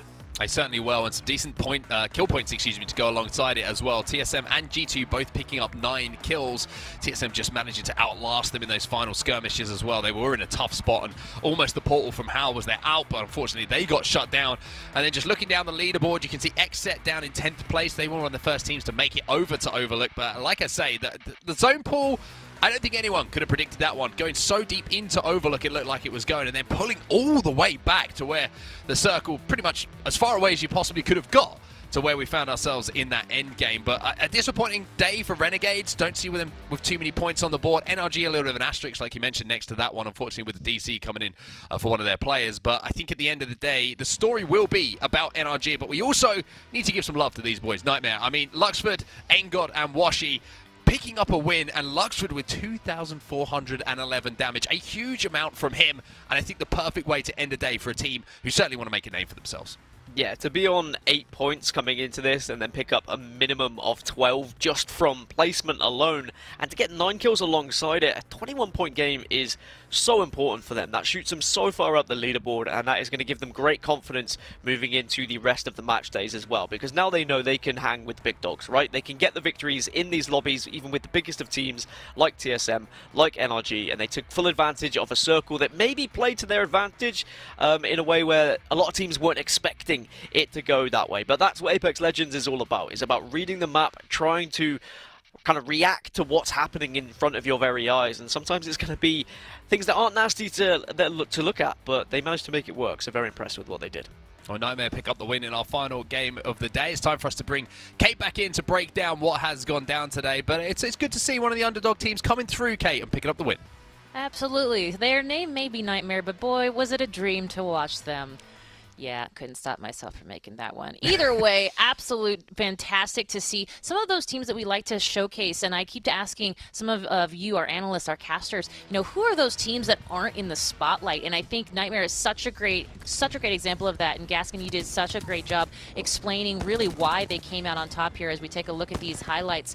Onset, I mean, let's talk a little bit about G2. I hate to say, I mean, Nightmare is doing some great things. We're seeing it right now. But I want to real quick talk about G2 because this match particularly, they definitely had the potential to upset quite a bit, and still we saw some missteps, which seems to be the theme for them today. It's just one of those days, I think, for G2. It's just, you know, the Pro League, it's week after week action. Sometimes things don't click. Sometimes you might make a little bit of a change. Whatever it might be for G2, today just wasn't their day. But at least getting some points on the board in that final game is important for them. Because as we know, when you go through the weeks and you get towards the playoffs and you get towards ALGS Champs, it's all about just making sure there's at least something to speak about in a week where you don't perform to the abilities that you want to, right? So at least getting a decent amount of points on the board there might actually bump them up to be able to get more points in the overall leaderboards, which is what it's all about today. So G2 maybe just a little bit off the pace today. Don't know what it quite was. They were amazing last time we saw them, so I wouldn't be too worried. It's just one of those weeks. Absolutely, and I will say that one of this kind of a week seems like it's bad for G2, but the reality is that it's pretty good in comparison to a lot of other teams, certainly. So definitely something to think about. And as you mentioned, leaderboards. Well, it seems like the right time for us to chat through some of those maths we talk about here. And Gaskin, 82 points. NRG said, you know what, today feels like our day. They thought, you know, CLG had 30 points. Let's go for 31 in a match and see what happens. Yeah, NRG was so confident that they just quit out of Game 6. They said, we can't be bothered, let's just let everything unfold. TSM can play it out, try and catch us. No, of course, there was a disconnect. It would have been horrible if we saw them lose the lead because of that, but thankfully, the way it played out, they do not. TSM do put up a very respectable 75 points, though, and Atlanta Premier, 63 points on the board to push themselves up into 3rd place above CLG is an amazing performance. Very impressed with what they were able to do, especially their consistency, the amount of late games they were able to get into, G2, they were really the thorn in the side to so many squads today, so hats off to them, very well performed. G2 pushed themselves up 7 spots to get to 8th, by the way, so that's how important it is to get one of those big games where you do find some KP. And Nightmare up 10, up into 10th. What about that, and how about that for your playoff chances by putting yourself in a situation where you pick up points in 10th? Absolutely, and Onset, we're taking a look at the second page here, and the reality is that this second page is still a pretty scary lobby. Like, let's be clear, they may be towards the bottom of this particular group matchup, but all of these teams have made it here for a reason, and sometimes they are having a great day, and as you said with G2, sometimes they're not. Yeah, certainly. One team I'd be a little bit disappointed with, I have to say, is Renegades. I think there's some experience on that team, and you wouldn't expect them to be down where they were, but maybe, again, it's just teething problems, right? Madness has been added to the roster, or maybe it's just taken a little bit of time to find the chemistry with each other, but I'm sure they'll bounce back. But, yeah, I think you look at the top of the leaderboards, and it seems pretty top-heavy at the moment for what we saw between Group A and B, usually looking at like 10, 11 points if you get to, a finals, so to speak. We usually win you a tournament when you get to that final 20 lobbies, so you can see how well those top 3 teams have performed. Absolutely. Well, one of the other things that these teams have had to deal with is some interesting zone polls. And let's talk a little bit about World's Edge, specifically the drop spots here. Gaskin, I do gotta say, oh Lord. Anyway, talk to me about the drop spots. I'm going to stop talking. Well, we had a southwest finish, a southeast finish, and a kind of northeast finish as well. So when you look at where NRG and TSM had to go as the first and second place teams, they were pretty good circles for them. There was kind of ones that were close to them. The final circle was a little bit further for NRG, but it didn't matter for them in the end. TSM had to go a little bit further for the original game 1, where it was down into that southeast area. But they are 2 teams who are very good at traveling throughout the map and making sure they push into the priority positions when they need to. If they have to play edge, they'll play edge, but for the most part, they're very good at getting to the positions. And certainly TSM, they hedged their bets on a Overlook finish in that particular one. We saw where they had to move from, and they said, look, let's go to Overlook, let's try and bank on it being that circle. They were punished slightly because of it, but we also saw how they reacted. They still got into, the final 4 there, because they are a team who are very good with their decision-making. Same with NRG. It's all about IGLs in Apex. I know we focus on fights, we focus on kills, we focus on damage, which are all very important, but at the end of the day, you need to have an IGL who is trusted by your entire team and who is brave enough to make those risky calls, because sometimes that will make or break your game. Well, let's take a look at how the math works out specifically for our leaderboard, our overall leaderboard. Now, remember, we are in day 3, which means this is A versus B, which means we've got C versus D tomorrow. So this is just a little bit skewed here on set, but still something to take a look at, still something to keep in mind as you go into our next day of group play.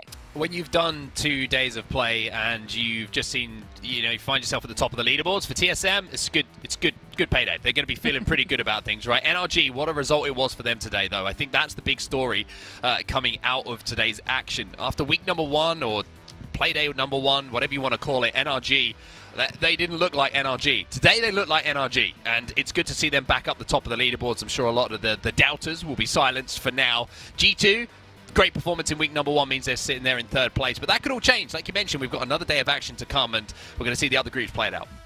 Absolutely, and Gaskin, as a reminder, the green, yellow, and red are all colors coordinating with being potentially relegated, potentially getting into that next split, or, of course, staying into our playoffs. Something that you can't escape here in the Pro League. It's definitely part of the journey. Yeah, and notice how Nightmare not down in that bottom 20. I know there is still games to be played tomorrow? Is tomorrow? Yeah, okay. Yeah, it's going to be tomorrow. I was trying to think, is it next week? Is it this week? Where am I? Who am Please I? Be North here American tomorrow, time zone. Please be here. What is time? Yeah, maybe I won't turn up. Who knows? But it is going to be a good situation where those points they picked up, it pushes them that little bit higher in the leaderboard. They don't have to worry as much about relegation, about not being in the playoffs, and that takes so much pressure off as a team. When you can look at those leaderboards, see you're a little bit further, you're not chasing the pack as much, so really good for them to put themselves in that position after match day 2. Absolutely. Well, let's transition here because we've been talking about key plays and the players who make them all tournament long. But now I want to find out who our analysts think are top of the top today. But who are they? And what did they do today to make them so special? Let's find out right now.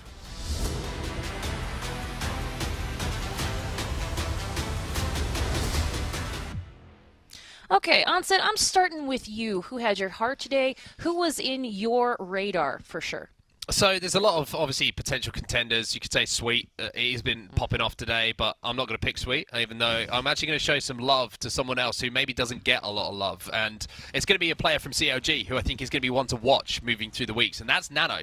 Nano is certainly someone that I think will become more of a household name as the weeks go by, and the performance of CLG has been notable. I think, you know, CLG almost became a little bit of a meme last split because of, you know, the team's performance, and it wasn't good enough. They made this roster change, and now you can see that Nano is a player who is really taking that opportunity. When you've got the CLG brand behind you, when you've got the CLG name behind you, they expect results. Everyone expects results. You know, historically, they've had great results, and Nano is a new player and a new talent who I think is just going to get better and better over the time, so I just wanted to show him a little bit of love. I think he's had another good day today, and I expect him to get better and better.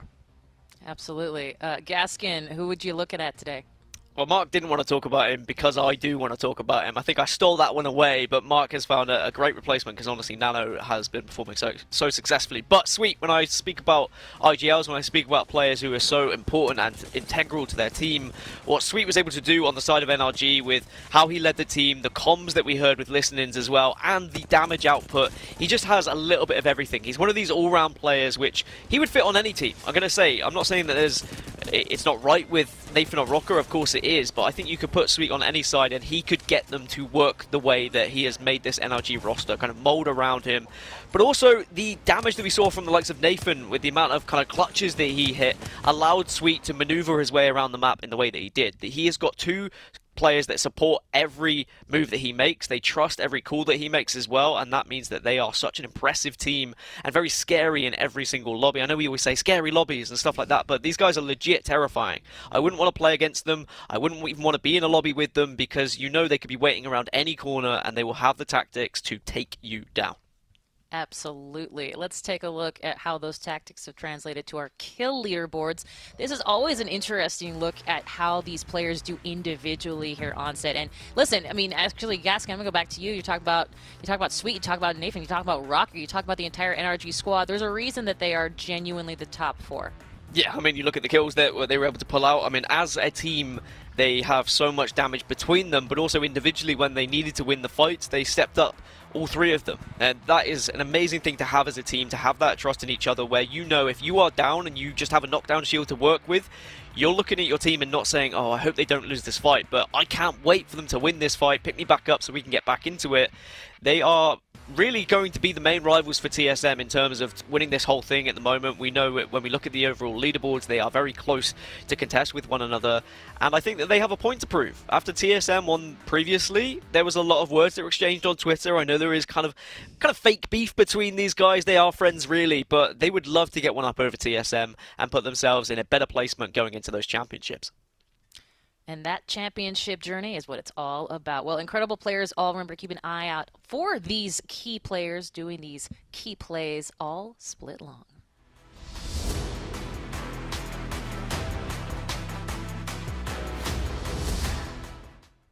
Okay, so I have a question, and I brought this up with Glitter and T-Squared, and I think they did a great job answering, but now we've got 3 more games under our belts here, 6 total, and you had very, very, very similar team comps. You had Ash, you had Valk, you had Gibby in our first 3 for Stormpoint. Makes sense. For all of the teams that won each of those games, that is the team comp that they were fielding. Then this second game, the second of 3 games here on World's Edge, you just transferred out the Wraith. So I got to ask, Onset, we're going to start with you.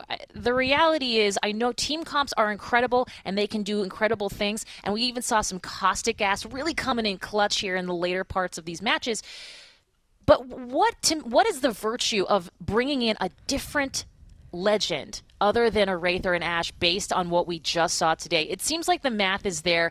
Why would you change it up? Lobbies have a huge impact on things as well. I mean this with all due respect, but I feel like maybe some of the groups are a little bit weaker than others. There's always going to be stronger teams. There's always going to be weaker teams. And sometimes, you know, an unpredictable play style of some teams may mean that you might be playing a caustic because of the fact that you don't know what's going to happen around you, so you're trying to zone yourself off. So all of these things all these decisions are made by teams based on not only what they want to achieve on a map like Storm Point, when you're seeing the verticality, you're seeing Horizon, you're seeing Ash, but also how the rest of the lobby is playing. You're also your position in the leaderboards. Like, if you need to get some more KP, throw yourself up, you're going to play a more aggressive comp. All these things start to come into it, and the fact that we have that variety now is important. And like G2 throwing a caustic out there at the end as well is great to see. So there's always those things that teams are thinking about, not just going into a game day, but also kind of reacting and adapting as those games go through. So it's as I say, the fact that Apex has this great pool of legends now to use, I think it's only a strong thing for it. Excellent. Well, you know what? On that note, let's take it over to Tom T-Squared Taylor, who's talking with a guy that we've been talking about all tournament long. Tom, over to you.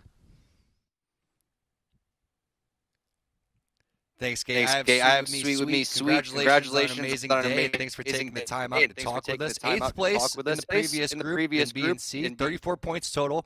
First place tonight, 31 points in one of your games. What was the big difference for you guys? Just comes down to us playing the game. I said it before we played first week. I said we're probably going to have an inconsistent week because we've all been playing Elden Ring, Lost Ark, enjoying our time off. And no surprise, we got 8th place. Weren't too mad about it, and I said, all right, just wait. We're going to play the game. Played ranked this week, played scrims. We come back, almost drop 100 points, back in form. Rough week, first week, just like the first split of the Pro League, but we ended up tying for first. Just the same thing here. That's right. It's a marathon, not a sprint. Always got to enjoy your time off while you can and get ready for this long haul that is Apex. You guys have been grinding out for a very, very long time, so glad to see y'all put that together. Game 3 in Storm Point, I kind of want to dive in a little bit of strategy. You guys had a pretty easy picking on where you wanted to pick. You guys ended up going out in the open while a lot of the other teams started to turtle up. Was that by plan, and how happy are you that you were able to execute that plan? Yeah, so we land checkpoint, a pretty close POI to that end zone, and I said right off the rip, we landed, hit beacon, I marked the map at exact location we are in on the backside. It gives you the opportunity to third party both sides of the mountain, as well as limiting the potential to get Valk-ulted on because it's an open field. Most people land near buildings. Executed the plan out in the field, wiped the WAP, I think 31-point game. Everybody played phenomenal and just classic energy play. Yeah, and your in-game leadership, I kind of want to dive into that a little bit. How difficult is it for you to kind of manage what's going on in the game and focus on, your shot and executing things on your end? And do you have, any type of advice for other people that are trying to take that leadership role? Right, so yeah, that game I dropped 3,200 damage while leading the charge for the entire game. It's the perfect balance of communicating to your team what to do while also executing yourself. But the best advice I can give is I call it the triple C's: cool, calm, and concise. You want to remain calm, you want to be concise in your callouts, and you just want to move around the map in a somewhat cool fashion, more so about finessing. So, try to stay connected with your team as well as being able to play yourself is just the name of the game. I love that. Now, last question, I want to give you an opportunity to give a shout out to Nathan, rocker number 1 and 2 kills overall today. What do you love about them, and do you have any shout outs that you want to give? Yeah, so, when NRG is on and our team's working as a well-oiled machine, no one can stop us. And today just proves Nate with a huge 1v2 and the middle game of the first Bard's Edge game that resulted in us end up winning.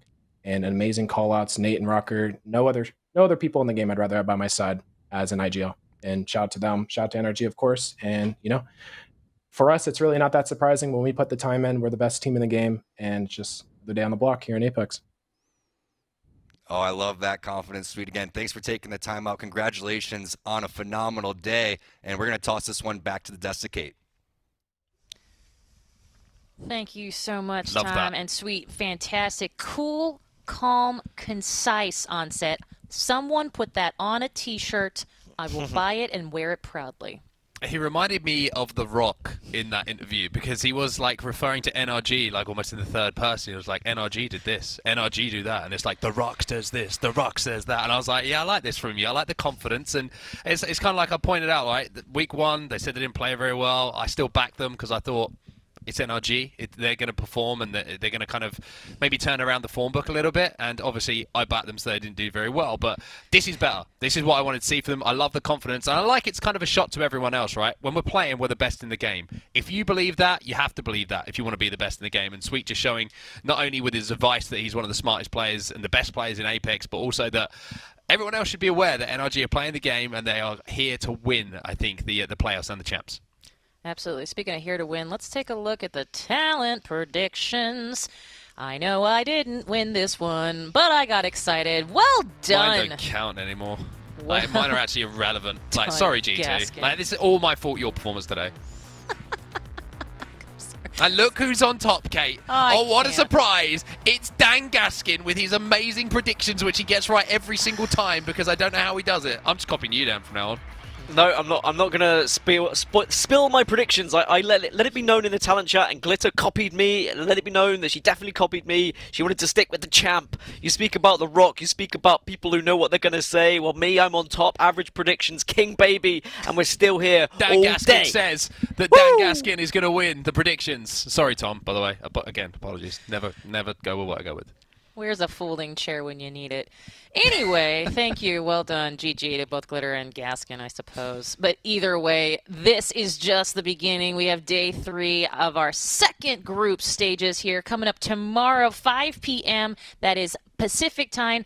Or if you want to stay up with the boys, 12 a.m. GMT. Find yourself right here watching, I guess it would be C versus D, because of course A versus B went today. We'll find out if ESA can bring it out on top again in that group. We'll see how that works. It'll be fun regardless. But hey, if you want to keep up with all of the action, all of the drama, all the fun, well, we've got some social media for that. @PlayApex Esports on Twitter, @PlayApex Esports on YouTube, and of course, twitch.tv/playapex. Remember, we have so much great, incredible content that they are putting up on that YouTube channel, on those social handles. You really enjoy, if you enjoy ALGS, if you enjoy Apex, if you want to get better at Apex, if you want to know what the pros are doing, trust me when I tell you, follow us on the socials and we will help you do that for sure. Well, this is about the time in the night when I get to say a huge thank you to our casters, to our crew, to our incredible pros who are bringing it in all day, every day here in North America. And thank you, of course, to you for joining us here on the ALGS Pro League Split 2 North American Play. Until tomorrow, we'll see you later.